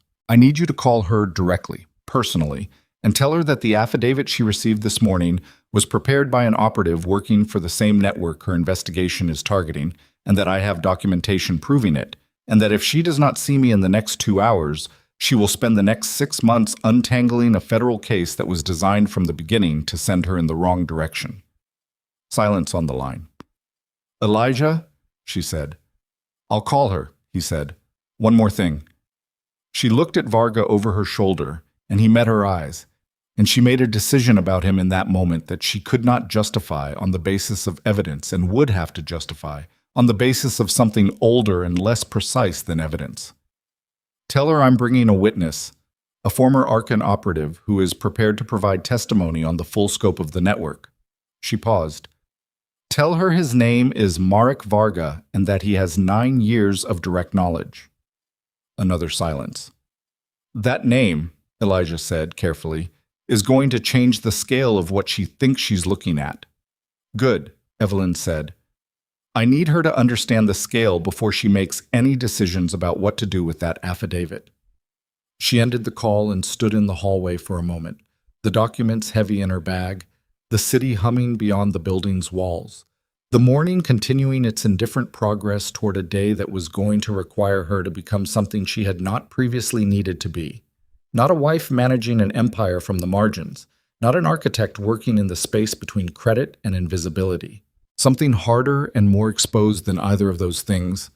A woman standing in direct light, with her name on everything, with no structure around her that belonged to someone else, fighting a battle that had been designed to be unwinnable by the time she knew she was in it. She turned to Varga. "We're going," she said. He fell into step beside her, and they walked toward the stairwell, and the door at the end of the hallway closed behind them with a sound that was very final and not at all dramatic, just a door closing, just the particular sound of one part of a life ending, and whatever came next beginning to take its first breath. She took the stairs two at a time, Varga half a step behind her, his footfalls heavier than hers, but matching her rhythm with the efficiency of a man trained to move quickly without appearing to rush. The stairwell smelled like concrete and old paint and the specific cold that collected in internal spaces during Chicago winters. At the second-floor landing, she stopped, turned, and looked at him directly. "The affidavit Adrian filed," she said. "Arkin knew she would do it this morning." "Yes." "Which means he knew there was a version of this morning in which I found out about her. He built the affidavit as a contingency for exactly that scenario." Varga held her gaze. "He builds contingencies for every scenario, including the scenario in which you bring me documents." A pause. Not long, but present. "Yes." She studied him. "So what is the contingency for you?" He reached into his coat and produced a second envelope, smaller than the first, letter-sized, and held it out to her. "This was given to me 4 days ago by a contact inside Archon's operation who I believe is genuine. It contains wire transfer records showing payments from Archon's primary holding entity to Adrienne Vale's account over 19 months. He kept the envelope extended. If I were running a play for Arkin, I would not give you the document that makes his own operative prosecutable." She took the envelope, opened it, looked at the transfer records, clean, dated, with account numbers that could be traced. Adrienne's name appeared 3 times, annotated with project codes she recognized as internal Archon notation from the other documents. She folded it and put it in her bag. "When Archon realizes you've given me this," she said, "what does he do to you?" Varga's expression did not change. "Whatever he does," he said, "I have already accepted." She looked at him for one more moment. Then she turned and pushed through the stairwell door and walked out into the November morning, the cold hitting her face and throat, the city enormous and gray around her, traffic moving on the street with the complete indifference of ordinary life proceeding on schedule. She had the documents. She had the wire transfer records. She had a witness willing to testify to 9 years of direct operational knowledge. What she did not have was time to be careful anymore. She pulled out her phone and sent Elijah Rowan a single text. "We're moving now. Tell Cross we arrive in 40 minutes. If she won't see us, tell her the name Adrienne Vale appears in Archon's payment records, and I have the documentation in my hand." She put the phone in her pocket. She stepped off the curb and raised her hand for a cab. Whatever version of Evelyn Mercer had walked into that gala the night before, composed, managed, standing half a step behind someone else's name, she had left her somewhere in the stairwell. The woman standing on the street now had no one's shadow to stand in, and she was done waiting for permission to step into the light. The cab smelled like pine air freshener and old vinyl, and the driver had the radio on low, some morning talk show bleeding through the partition, voices discussing traffic on the Kennedy with the cheerful irrelevance of people whose morning was proceeding normally. Evelyn sat in the back with her bag on her lap, and Varga beside her taking up more than his share of the seat, and she watched the city move past the windows and ran the next 40 minutes in her head the way she ran everything. Sequentially, contingency mapped, each decision point branching into the decisions that would follow it. The federal building on Dearborn was 14 minutes from the apartment at this hour. Elijah had not yet confirmed that Cross would see them. If Cross refused, the alternative was to go directly to the U.S. Attorney's Office with the documents and Varga's testimony and attempt to create enough urgency through official channels that someone with authority would listen before the divorce petition's attached documentation became the operative narrative. This was slower. This was significantly more exposed. This was the version of the morning in which Archon had more time to move. Her phone buzzed. "Elijah. She'll see you. Side entrance on Clark. Ask for Merritt at the security desk. Do not go through main reception. She typed back, 20 minutes. She looked at Varga. When we're in the room with her, she said, keeping her voice below the radio, you speak when I indicate, not before. I understand. She's going to push on your credibility immediately. Your tenure with Archon, the nature of your departure, why you're here. She held his eyes. Give her the truth exactly, not a shaped version of it. The truth, including the parts that make you look bad. Varga looked at her with something that might have been the beginning of respect. The parts that make me look bad are extensive. I know, tell her anyway. A man who shapes his own story is manageable. A man who doesn't is useful. The cab turned south on Clark. The federal building came into view 2 blocks ahead, gray and institutional, flying flags that snapped in the November wind. Evelyn looked at it and felt her pulse doing something in her throat that she breathed against deliberately. She was about to walk into a federal building to meet with an attorney who had received a sworn affidavit describing Evelyn's own words as evidence of criminal conspiracy, carrying documents provided by a man she'd known for 3 hours, accompanied by a former operative of the criminal network under investigation. She had operated in high-stakes rooms her entire professional life. She had sat across tables from men who controlled billions and negotiated without visible anxiety. She had managed Roman's crises at 2 in the morning and presented solutions at 8 a.m. without appearing to have not slept. This was different. This was the first time she was walking into a room where there was no role to perform, no managed presentation, no version of herself calibrated for the specific requirements of the person across the table. This was Evelyn Mercer, 41 years old, in yesterday's dress with a bruise on her cheek and 14 months of careful work partially contaminated and 60 seconds of cab ride left. She paid the driver and got out. The Clark Street entrance was a service door recessed slightly from the sidewalk, unmarked except for a panel of security hardware. A man in a suit was already standing outside it. Merritt, she assumed, mid-30s, the particular posture of someone whose job was to escort people through buildings without incident. He looked at her and at Varga with the evaluating calm of someone who had escorted many different kinds of people and was not surprised by anything. Ms. Mercer, he said. Yes. He held the door. But Vivian Cross's office was on the 7th floor, and it looked exactly like what it was, a space where serious work was done by someone who did not care about the appearance of the space. There were files on every horizontal surface, organized in a system that was legible only to its creator. There was a whiteboard on one wall covered in a web of names and arrows that Evelyn clocked immediately and read in the 3 seconds she had before Cross looked up from her desk. Vivian Cross was perhaps 48, with close-cropped gray hair and reading glasses that she took off when they came through the door and set on the desk in front of her with a deliberateness that said she wanted her eyes unobstructed for this. She was wearing a jacket that had been on since early morning. She looked like a woman who had been awake since 5 and had covered significant ground since then and was prepared to cover more. She looked at Evelyn's cheek. She looked at Varga. She looked at the bag on Evelyn's shoulder. Sit down, she said. They sat. Merritt closed the door from the outside. I want to be clear about what this is, Cross said immediately. Her voice was measured, no warmth in it, not hostile, but entirely professional in the way that meant personal feelings were not present in the room. This is not a formal interview. Anything you say to me right now is not under oath. However, I'm going to be evaluating everything you tell me against documentation I have already received, and if I determine at any point that you are providing false or misleading information, this conversation ends and the next one happens in a very different setting. She looked at Evelyn directly. Do you understand that? Yes. The affidavit I received this morning describes conversations that took place in a private residence on Dearborn Street. It describes you outlining a plan to use offshore financial entities to move assets ahead of a federal investigation. She held Evelyn's gaze.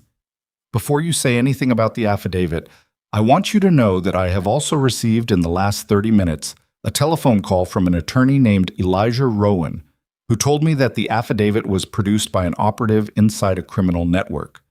I want to know which piece of information I should consider first. The operative, Evelyn said, because without understanding the network, the affidavit is uninterpretable. Cross looked at her for a moment. Then she picked up a legal pad and a pen. Tell me about the network. Evelyn opened her bag and began placing documents on the desk. She did it systematically, in the order she'd organized them in the cab, and she talked as she placed them, not rushing, not performing, just moving through the information in the sequence that made its structure most legible.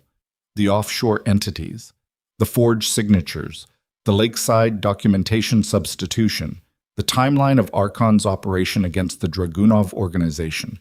From initial study through the placement of the operative at Lakeside through the approach to Roman through the Meridian Grand event as phase trigger. Cross did not interrupt. She made notes. When Evelyn placed the network map on the desk, the hand-drawn one, Roman's name in the center, the date of the gala at the bottom, Cross looked at it for a long time without touching it. "Where did this originate?" she said. "From Mr. Varga," Evelyn said. Cross looked at Varga for the first time since they'd sat down, with the full attention she'd been withholding. "Who are you?" Varga told her. He told her in the plain direct register he'd used in the Dearborn apartment, and he told her the parts that made him look bad. The 9 years, the operations he'd been present for, the nature of his participation, the specific moment 14 months ago when he had begun to understand that his own name was likely to appear in documentation that would eventually surface, and that the choice in front of him was whether to be on the record voluntarily or involuntarily. He told her about the contact inside Archon's network who had given him the wire transfer records. He did not dress any of it up. Cross listened to all of it. Her pen moved steadily across the legal pad. When he finished, she said, "The wire transfers. Let me see them." Evelyn produced the second envelope. Cross took the pages and read them with the focused speed of someone who knew what she was looking at and where to look. Her expression did not change, but something in her posture shifted. A slight forward inclination, the body's involuntary response to information that matters. "Adrian Vale," she said. "Yes." "The same Adrian Vale who filed the affidavit." "Yes." Cross set the pages down. She looked at the whiteboard on the wall to her left, the web of names, the arrows, and Evelyn could see her recalibrating, mentally redrawing lines, the way an investigator did when new information required restructuring a picture that had been assembled over months. "I've been building a case against the Dragunov organization for 14 months, Cross said. She was not speaking to either of them specifically, more speaking aloud in their presence. "The source material I've been receiving, anonymously, has been consistent, detailed, and organized in a way that I found unusual for an anonymous source. The organization of it implied either institutional knowledge or extraordinary access." She looked at Evelyn. "I ran a probability analysis 6 months ago on who inside the Dragunov organization was most likely to be the source. You were at the top of the list. And the documentation you received today was designed to reframe that probability as guilt rather than cooperation," Evelyn said. "That was my read within 20 minutes of receiving it, yes." Cross paused. "Which is why I agreed to see you. The affidavit was too clean, too precisely targeted. Source material from an anonymous cooperative witness doesn't come packaged alongside a sworn statement from a named party that recharacterizes the same information as criminal conspiracy. Those things don't arrive together unless someone is managing the narrative." "Archon is managing the narrative," Evelyn said. "I'm beginning to understand that." Cross looked at the network map again. "Mr. Varga, the operations you were present for, the previous targets before Dragunov, were they all resolved the same way? The original organization's leadership ends up holding criminal liability, while Archon's name appears nowhere in the formal record?" "In 2 of the 3 cases, yes," Varga said. "The third case, that the target organization's CFO identified Archon's involvement early enough that the operation was partially disrupted. Archon retreated and returned 18 months later through a different entry point. What happened to the CFO?" A pause.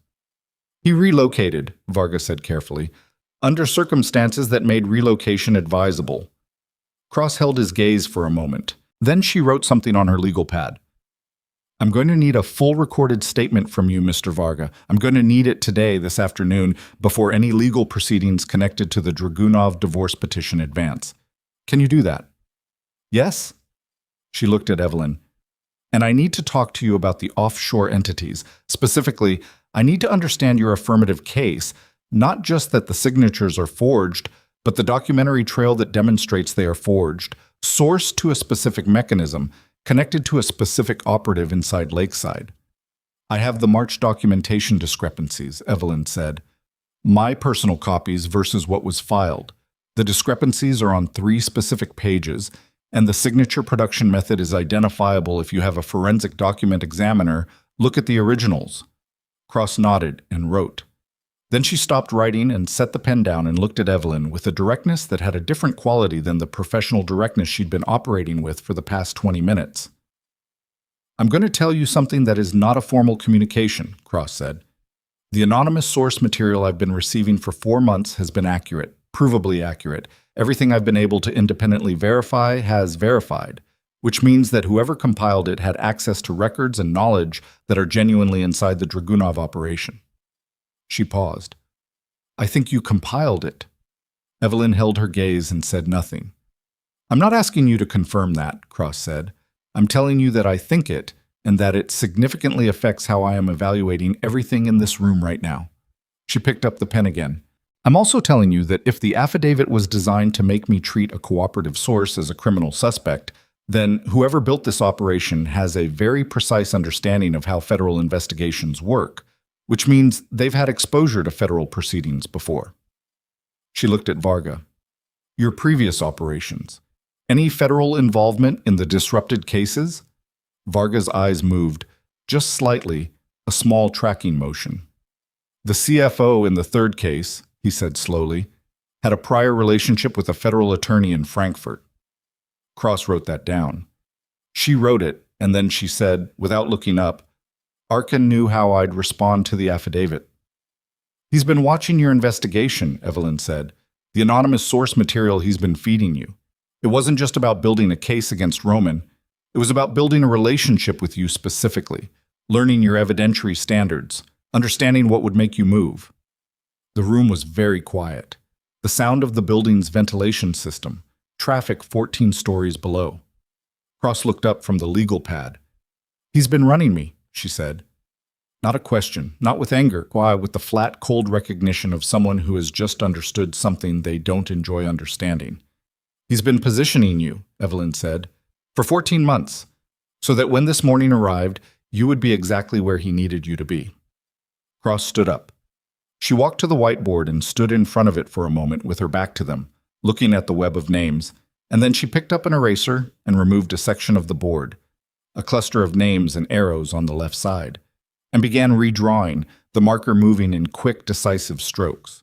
Evelyn watched her and understood that something had shifted in the room, that they had passed through a threshold, that Cross had moved from evaluating to acting, which was a different operational mode.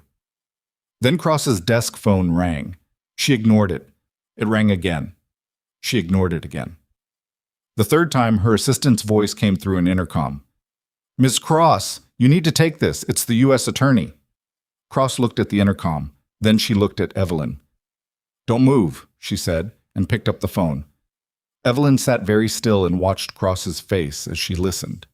She watched the controlled professional expression hold for approximately 40 seconds and then do something subtle and significant, a tightening around the jaw, a very small compression of the lips. When? Cross said into the phone. A pause. She listened. How many locations? Another pause. I'll be there in 20 minutes. She set the phone down and turned to Evelyn and Varga, and now the professional calm had a different quality to it.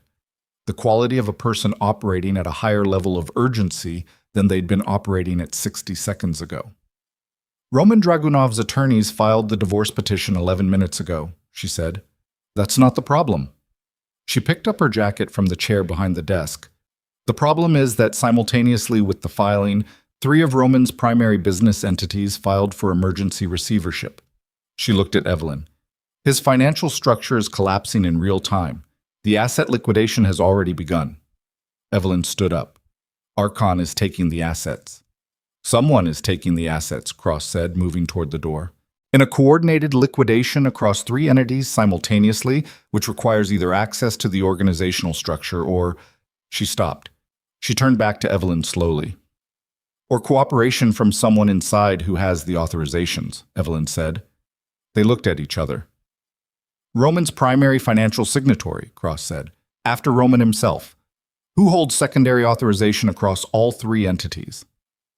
Evelyn had known the answer to this question for 4 years. She had been the one who structured the authorization framework. She had built it to be resilient, to have redundancy, to function if Roman was unavailable. She had built it, and she had been the secondary signatory, and she had resigned from every connected position that morning at 7 a.m. in simultaneous letters that had gone out to all 8 boards, which meant the secondary signatory position was now vacant, which meant whoever had been watching the authorization structure, whoever had known that the resignations would happen this morning, because Adrienne had told them, had been ready to move into the vacancy the moment it opened. Graham, Evelyn said, and the word came out wrong because something was wrong, because Graham had been in the apartment this morning and Graham had heard everything, and Graham had been the one who... She stopped herself, ran it back, ran the timeline, the sequence of who had known what and when. Her phone buzzed. She looked at the screen. A text from a number she didn't recognize, sent from what appeared to be a temporary messaging application. Graham Hollis has held secondary authorization on all 3 entities since Tuesday. The resignations cleared him into the primary position at 7:03 a.m. He's been Arkan's financial operative for 8 months. The documents he brought you this morning were real. That's how Arkan works. He gives you enough truth to keep you moving in the direction he needs you to move. Hollis is currently in a car heading to O'Hare. Flight to Zurich boards in 90 minutes. M.V. Evelyn read the text twice. Then she looked at Varga, who was reading his own phone, the phone he'd turned off in the apartment, which was now on and lit. He looked up at her. His expression was the expression of a man who has just confirmed something he had hoped not to confirm. I didn't know about Hollis, he said. I want you to understand that. Does it matter right now? Evelyn said. No, he said. It doesn't. She turned to Cross, who was already on her own phone speaking rapidly, and she heard the words O'Hare and Zurich and financial hold, and immediately in quick succession, and Cross was moving toward the door while she spoke and gesturing for them to follow, and they followed, into the corridor, into the building's fluorescent institutional light, and Evelyn was moving and thinking simultaneously about 8 months, and about documents that were real enough to be useful and false enough to be a leash, and about the shape of an operation so precisely constructed that the truth inside it was as carefully placed as the lies, each element positioned to direct her attention exactly where Arkan needed it. Graham had been in that apartment. Graham had heard every word of Varga's testimony. Graham had heard the Vivian Cross plan, the 40-minute timeline, the side entrance on Clark. Graham had been on his phone in the corner of the room while Evelyn was processing Adrienne's betrayal, speaking in a low, rapid voice to someone she hadn't identified. Not to a contact pulling investor records, to someone telling them the plan was still on schedule. They reached the elevator. Cross hit the button and turned to Evelyn while they waited, and her face was all business now, the face of a person who has had a large case get significantly larger in the span of 20 minutes and has decided how to respond to that. I need you to walk me through every conversation Graham Hollis was present for in the last 48 hours, Cross said, starting from the most recent. The elevator opened. They stepped in. Evelyn looked at the closing doors and thought about the documents in her bag, the ones Varga had brought, the ones she'd organized and carried and presented as the foundation of everything she was building in this room. And she thought about Arkan's method, which Varga had described as giving enough truth to keep the target moving in the right direction, and she thought about which direction she had been moving all morning, and whether the direction had been hers or someone else's. The elevator began to descend. Miss Cross, she said. Yes. The documents I gave you this morning, before you act on any of them. She stopped, pressed her hand flat against the elevator wall, the metal cold through her palm. I need you to treat them as potentially curated, not false. Curated, selected from a larger set of true information to show you a specific picture. Cross looked at her. You're telling me your own evidence might be compromised. I'm telling you that a man who has been running this operation for 14 months, who placed operatives inside 3 separate organizations, who fed a federal investigation for 4 months to calibrate your evidentiary standards, she held Cross's gaze, would not leave the documentation entirely to chance. The elevator hit the ground floor. The doors opened to the building's lobby. Gray marble and security barriers and the ordinary business of a federal building on a Wednesday morning. Cross stepped out and turned back to Evelyn, and her expression had moved into something that was not quite admiration, but occupied the adjacent space. "What do you suggest?" she said. Evelyn stepped out of the elevator and stood in the lobby of the federal building, her bag on her shoulder, the bruise on her cheek tight in the dry indoor heat, 40 hours without sleep sitting behind her eyes. And she thought about 14 months and 11 years, and the particular clarity that arrived when everything else had been stripped away, and what remained was just the problem and the mind you were using to solve it. "Don't go to O'Hare," she said. "Let Hollis board the plane." Cross stared at her. "He's the primary financial operative and an active. If you arrest him at O'Hare, Arkin knows within the hour, and he moves everything that can be moved." Evelyn looked at her steadily. "But if Hollis boards the plane believing the operation is still running, and if someone is on that plane who is not airport security, and if the accounts he's moving toward in Zurich are flagged before he lands," she paused, "then you get Hollis and the accounts and the trail that leads from the accounts back to Arkon's primary structure." The lobby hummed around them, security lines, badge readers, the building doing its ordinary work. Cross was looking at her with the expression of someone recalculating rapidly. "You'd need a federal counterpart in Zurich who can move in the next 90 minutes, Evelyn said. "I have one," Cross said, and she was already dialing. Varga leaned toward Evelyn, close enough that his words were below the lobby noise. "You understand," he said quietly, "that if this works, Arkan will know who made it work." "Yes," she said. "He will not respond passively to that." "I know." She watched Cross pace the lobby floor, phone pressed to her ear, the controlled velocity of someone moving a large operation in a new direction. "But the alternative is letting him walk away clean, and I am not able to do that." Varga said nothing for a moment. Then, "No, I don't suppose you are." Cross came back across the lobby floor, and her face had the look of someone who has just confirmed that the next several hours are going to be very long and very consequential. "Zurich is standing by," she said. "I have 40 minutes to give them the account information before Hollis lands." She looked at Evelyn. "I need everything you have on the offshore structure, every entity, every account number in those documents, every connection you've traced." She was already moving toward the elevator bank. "And I need it in the next 20 minutes. Evelyn followed her. Behind her, the lobby doors opened and closed, and the November air pushed through briefly, cold and sharp, and carrying the smell of the city.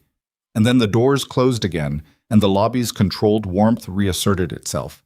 And Evelyn Mercer walked toward the elevator and thought about the next 20 minutes and what they required of her, and found, somewhere beneath the exhaustion and the anger and the accumulated weight of everything the last 12 hours had been, that she was not afraid. She was, for the first time in 11 years, completely and entirely herself. No role. No managed distance. No performance calibrated for the person across the table. Just Evelyn, with her documents and her mind and the particular kind of clarity that only arrived when you had nothing left to protect except the thing that actually mattered. The elevator opened. They stepped in. Cross hit 7 and the doors closed, and for a moment the three of them stood in the small metal box in silence, the building moving around them, and Evelyn unzipped her bag and began pulling documents and organizing them against her forearm in the sequence Cross would need them. Account numbers first, entity structure second, transaction histories third, because 20 minutes was 20 minutes, and she intended to use every second of it. They moved fast through the 7th floor corridor, Cross's assistant falling into step with a laptop and a phone, and the expression of someone who had learned not to ask questions when Cross was moving at this velocity. They went back into the office, and Cross cleared the desk with one arm. Files pushed to the side, space made, and Evelyn laid the documents out, and they worked, the two of them, Cross on the phone with Zurich, and then with her counterpart at Treasury, and then with someone whose name Evelyn didn't catch but whose authority was evident from the way Cross's voice shifted register when she spoke to them. Varga sat in the corner and said nothing, and watched with the stillness of a man who understood his moment was not this one. 17 minutes into it, Cross's counterpart in Zurich confirmed the accounts were flagged. 19 minutes in, Treasury confirmed a hold on the 3 primary Arcan-connected entities. At the 22-minute mark, Cross set her phone down and looked at the documents spread across her desk, and then at Evelyn. "Hollis is on the plane," her assistant said from the doorway. "Boarded 8 minutes ago." Cross nodded. "When he lands into a closed room." She looked at Evelyn. "The accounts are frozen. The entities are flagged, and I have enough in these documents to open a formal investigation into Victor Arcan by end of business today." She paused. "Roman's receivership filings are going to be the least complicated thing I deal with this week." Evelyn looked at the documents on the desk. 14 months of careful work, partially contaminated, partially curated, partially weaponized against her. And still, in the end, sufficient. Because the truth inside it was real. Because you could shape true information, but you couldn't make it false, and eventually the shape fell away, and what remained was just what had actually happened. "The affidavit," Evelyn said. "Adrienne Vale." "Will be receiving a subpoena before noon," Cross said. "Whatever arrangement she had with Arcan's network, she is now significantly more valuable to me as a cooperative witness than as anything else." She held Evelyn's gaze. "That's not a guarantee of anything, but it's the direction things are moving." Evelyn nodded. She looked at the window, the Chicago skyline, gray and enormous under the November sky, the lake a dark line at the horizon, and she felt the exhaustion finally arriving in full, settling into her shoulders and her jaw and the backs of her eyes, the body presenting its accounting now that the immediate crisis had loosened its grip by a single degree. It was not over. She understood that clearly. Arcan was still in the Langford Hotel, or he wasn't. Roman's lawyers were still moving. The formal proceedings were just beginning, and formal proceedings were long and expensive and designed to be survived rather than won cleanly. But the ground had shifted. The narrative that had been constructed to bury her was now evidence in a federal investigation. The affidavit that was supposed to put her in Cross's crosshairs had put Adrienne Vale there instead. The accounts that were supposed to be in Zurich by afternoon were frozen before Hollis's plane landed. She had walked into this building an hour ago with documents she couldn't fully trust, and a witness she couldn't fully verify, and a case built on the ruins of 14 months of compromised preparation. She was still standing. Cross said, "I'm going to need you available for the next several days. Formal interviews, document authentication, testimony preparation." "I know." "And Ms. Mercer," Cross paused, "the anonymous source material I've been receiving for 14 months. I'm not going to ask you about it today." Evelyn looked at her. "But I'm going to need to have that conversation eventually," Cross said. "I know that too," Evelyn said. Cross held her gaze for a moment, and something passed between them that was not quite acknowledgement and not quite agreement, but occupied the space between, the way that understandings between competent people sometimes did. Not spoken, not signed, just present. Then Cross's phone rang again, and she picked it up. And the next phase of the morning began its machinery, and Evelyn Mercer stood at the window of a federal building on a Wednesday in November and watched the city below her going about its enormous ordinary life, and waited for whatever came next with her eyes open and her name on everything and no one else's shadow anywhere in sight.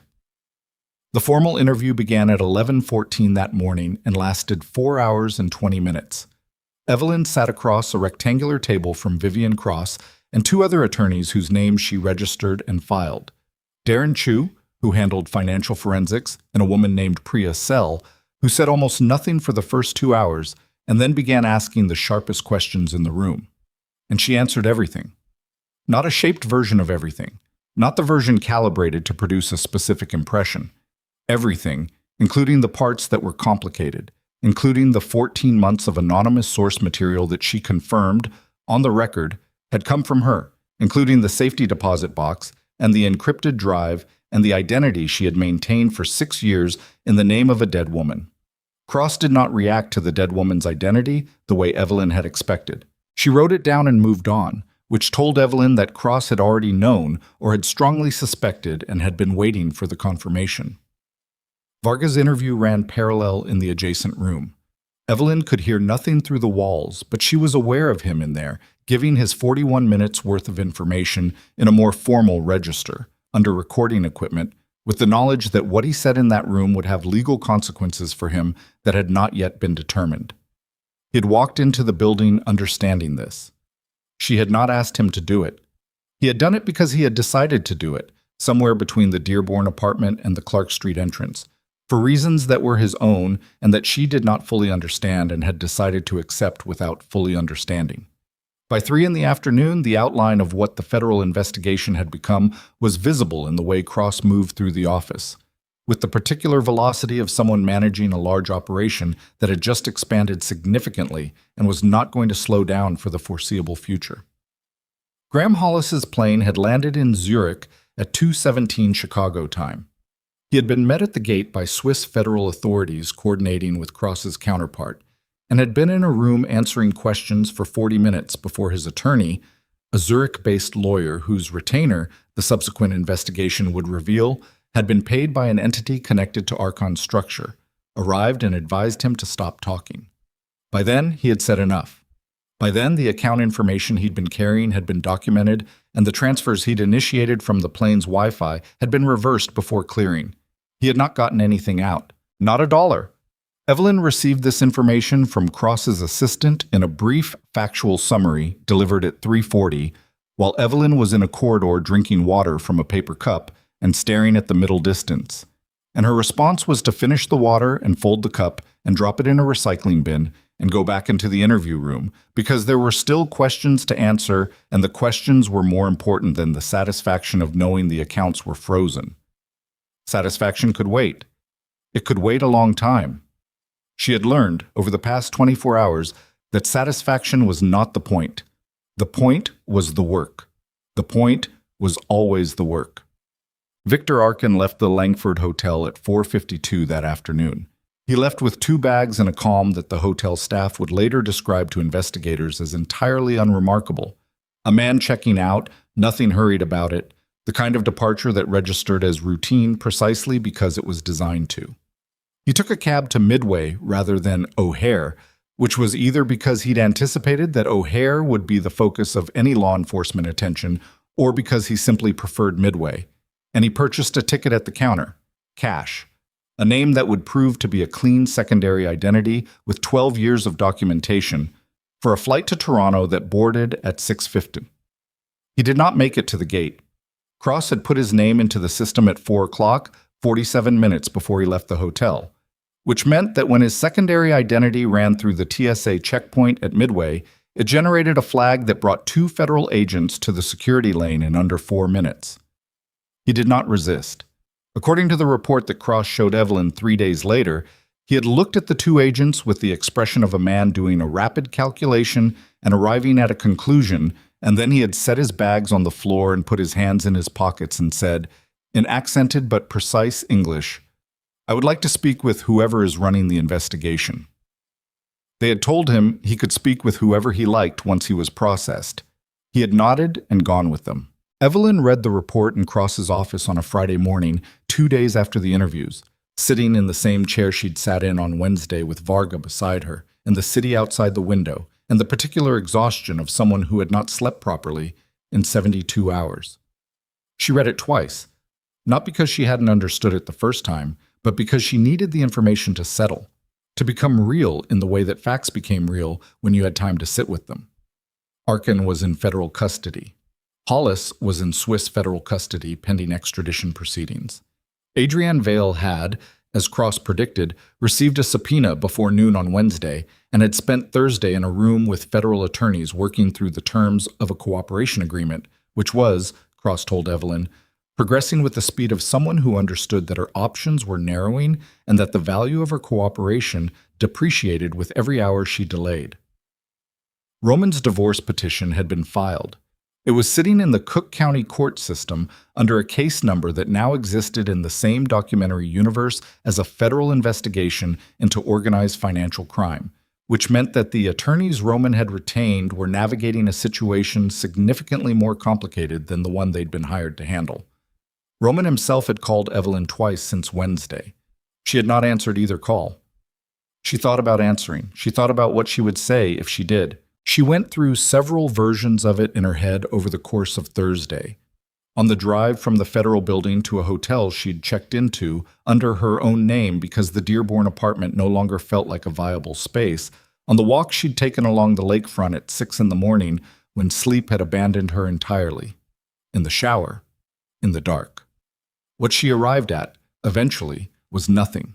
Not silence as a punishment, not silence as a strategy, just the recognition that there was nothing she needed to say to Roman Dragunov that would change what had happened or clarify anything that wasn't already clear. He had agreed for 8 months to participate in a plan designed to destroy her. He had not understood the full scope of what he was agreeing to. He had understood enough.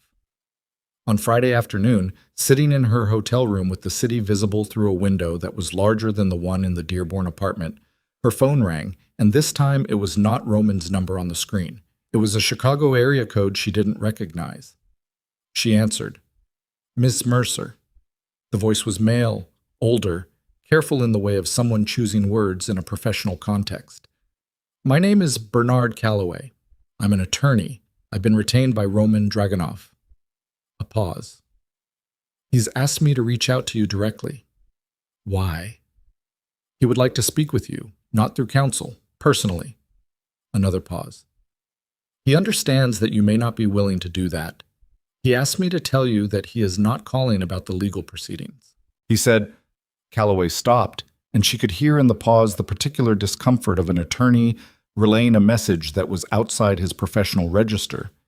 He said he wanted to say something to you that he should have said 11 years ago, and that he is aware it is too late, and that he is not asking for anything in response. Evelyn sat with this for a moment. Where? She said. Town. They met on Saturday morning at a restaurant in Lincoln Park that had been Roman's choice, which she interpreted as a gesture toward her, because it was not the kind of restaurant Roman chose for himself, quiet, small, the kind of place where conversations were private because the tables were spaced for privacy, rather than because the clientele was important.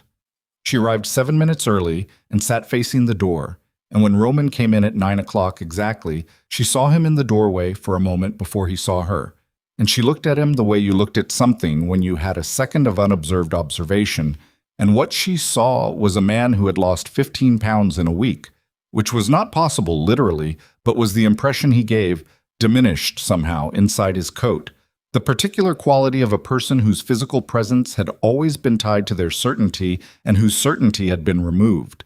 He saw her and crossed the room and sat down across the table and looked at her face.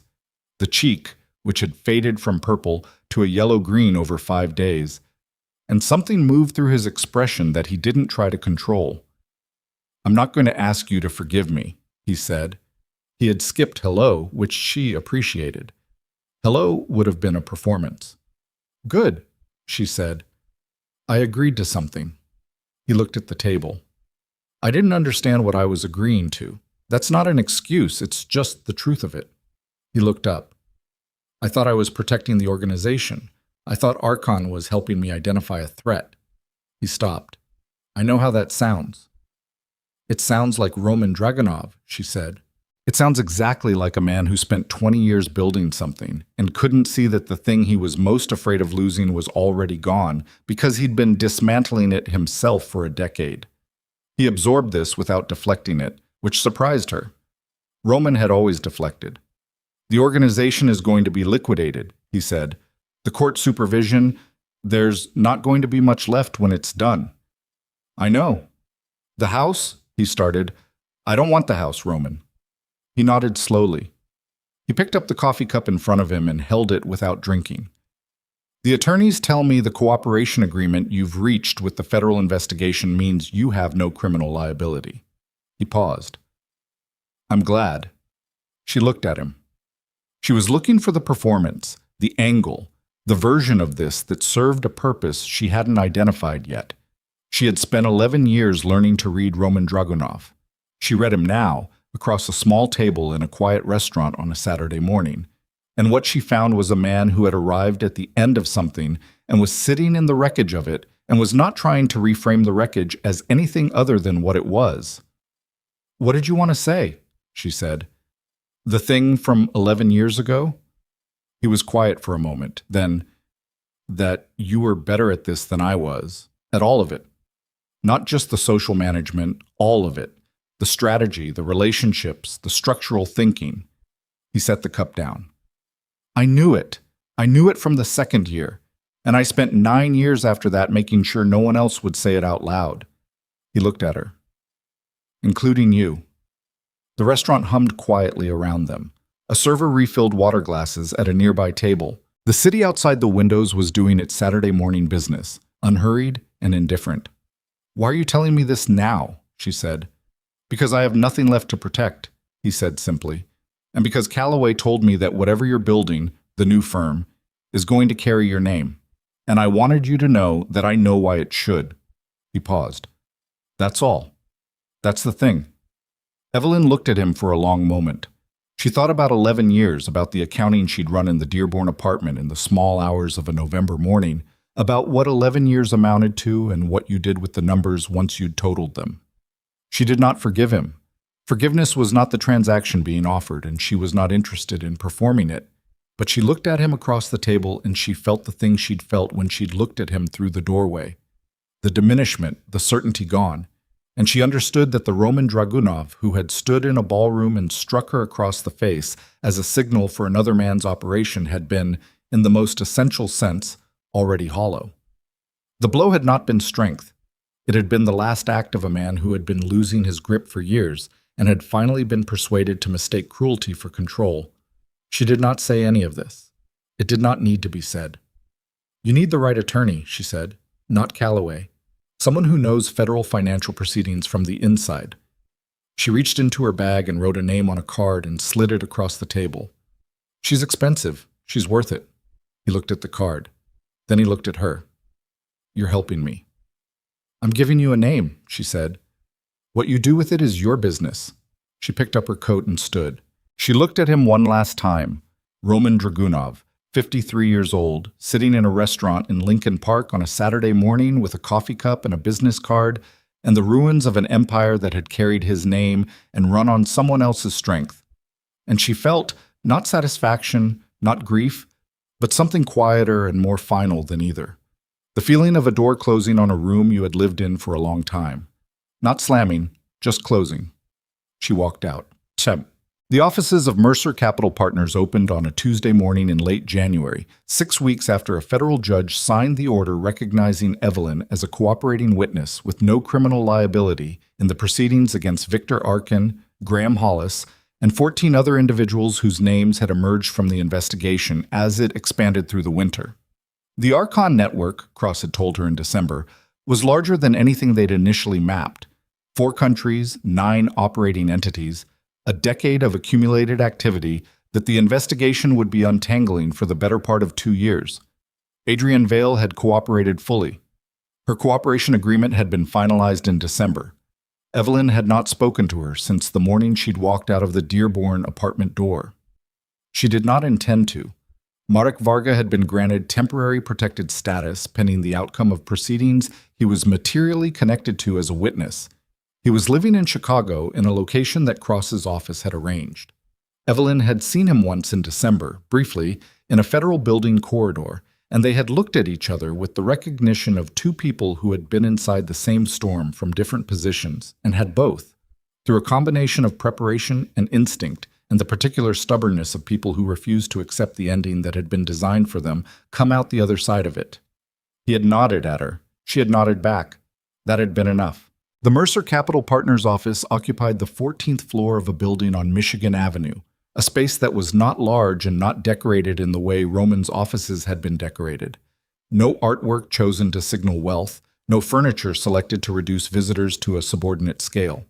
It was a working space. Windows on the east side that showed the lake, gray-green in January, ice forming at the edges of the harbors. Desks, a conference room with a table that seated 8, a kitchen that actually got used. Graham Hollis's name had been removed from every document connected to the firm. The CFO position had been filled by a woman named Stephanie Okafor, who had come recommended by a contact Evelyn had cultivated over 3 years in her capacity as a Dragunov Holdings representative and had reached out to directly, without intermediary, in December. The investor calls she had not been able to make in November she made in December and January, one by one, personally, without Adrienne or Graham or anyone else in the room. Some of them had been difficult conversations. Two of the investors she'd expected to come across had declined, not because of the federal proceedings. Her cooperation status was public record and her liability had been formally resolved, but because the disruption of the previous months had made them cautious, which she understood and accepted without argument. The others had come, not because of Roman's name, which carried no weight anymore, because of hers. Hakkarainen, the Finnish investor who had been standing in the Meridian Grand Ballroom when Roman struck her across the face, had called her in December without being solicited. The call had been brief and businesslike, and had ended with a commitment that represented, in financial terms, a significant foundation for the firm's first year of operations. He had not mentioned the ballroom. She had not mentioned it either. It had not needed to be mentioned. On the morning the office opened, Evelyn arrived at 7:15 before anyone else. She walked through the empty space, the desks not yet occupied, the conference room table clean and bare, the kitchen dark, and she stood at the east-facing windows and looked at the lake. The city was still mostly dark at 7:15 in late January. The lake was a presence more than a visible thing, a darkness that moved differently than the sky above it, that had weight and sound and the cold that came off it through even triple-paned glass. She stood there for a while, not thinking about anything specific, just standing in the space that had her name on the door and the lease and the incorporation documents and the letterhead, feeling the reality of it settle. Stephanie arrived at 7:40 with coffee and a tablet and the particular efficiency of someone who understood that the first day of an operation was an organizational event as much as an emotional one. She set a coffee on the windowsill beside Evelyn and pulled up the morning's schedule without being asked. 8:30 is the Olson call, she said. 9:15 is the document review with legal. 11 o'clock. She paused. Vivian Cross's office called yesterday. She wants 15 minutes sometime this week, not formal. She said to tell you it was about the Arkan sentencing timeline. Thursday afternoon, Evelyn said. After 3. I'll confirm. Stephanie moved back toward her desk, already in motion, the day already assembling itself. Evelyn picked up the coffee and held it in both hands and looked at the lake. She thought about Elijah Rowan, who had called in December to tell her he was leaving private practice, that the events of November had clarified certain things for him about which side of which fences he wanted to be on, and that he had accepted a position with a nonprofit legal organization that handled financial fraud cases pro bono. She had told him she thought that was a good decision. She had meant it.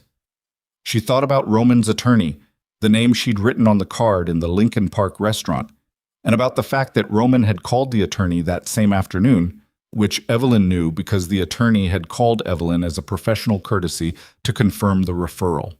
The proceedings were ongoing. They would be ongoing for a long time. Roman was not going to prison. His cooperation with federal investigators, which had begun the week after Arkan's arrest, had ensured that. But the empire was gone. The house had been listed. The organization that had carried his name for 20 years was being dissolved, asset by asset, under court supervision. She did not feel triumphant about this. She had examined the feeling carefully over the weeks since November, and what she found was not triumph. What she found was something more like the feeling at the end of a very long mathematical problem. The satisfaction not of winning, but of arriving at the correct answer, of having the numbers finally balance. The city outside the windows was beginning to lighten. Not warmly, January in Chicago did not do warmth, but perceptibly. The sky shifting from black to charcoal to the particular blue-gray that preceded sunrise here, a color that was beautiful in a way that required you to be awake early enough and present enough to see it. She thought about the legal pad on the desk in the Dearborn apartment. The 4 words. It begins tonight. She had written them at 1:15 in the morning of what had turned out to be the longest and most consequential day of her professional life, and she had written them pressing hard, needing the weight of the pen against the paper, needing the physical act of commitment. The apartment on Dearborn had been vacated in December. She had not replaced it. She lived now in a rental on the north side, a floor in a building that had no history with Roman Dragunov, where her name was on the lease and nothing else needed to be, where she came home at the end of days that were long and complicated and entirely hers, and sat by windows that showed a different piece of the city and felt, not happiness exactly, but something that might become happiness if she gave it enough time and didn't press too hard on it. Employees began arriving at 8. She greeted each of them. 7 people to start, a number that would grow, a number she had been deliberate about keeping manageable at the beginning because manageable beginnings produce durable structures. She knew this. She had spent 11 years learning it in someone else's organization, and she was not going to forget it in her own. At 8:25, she went to her office, a corner room, not large, windows on 2 sides, and sat at her desk and opened her laptop and looked at the day in front of her. The Olson call, the document review, the week's schedule spreading outward, the work, which was the point, which was always the point, which she had always known was the point, even in the years when she had been doing it under someone else's name and in someone else's shadow and in the architectural space between credit and invisibility. She was 51 days from her 42nd birthday. She had started over at 41, which was not the beginning of a life, but was, it turned out, the beginning of a life that was actually hers. And there was a difference between those two things that she had not fully understood until she was standing inside it. Her phone lit up on the desk, a text from a number she recognized. Cross's direct line. Arcon's attorneys filed a motion this morning. Routine. Don't let it concern you. Thursday still works. She typed back, Thursday at 3. She set the phone down. Outside the windows, the lake had become visible as the sky lightened. Gray-green and moving, ice at the edges, the open water dark and continuous in the middle, going all the way out to a horizon that was just beginning to separate from the sky. It was not a warm view. It was not a comfortable view. It was a true view, the kind that required nothing of you except the willingness to look at it honestly. She looked at it for one more moment. Then she opened the first file of the day and began to work. No audience, no performance, no one else's name on the door behind her. Just Evelyn Mercer and the city and the lake and the morning arriving like mornings did.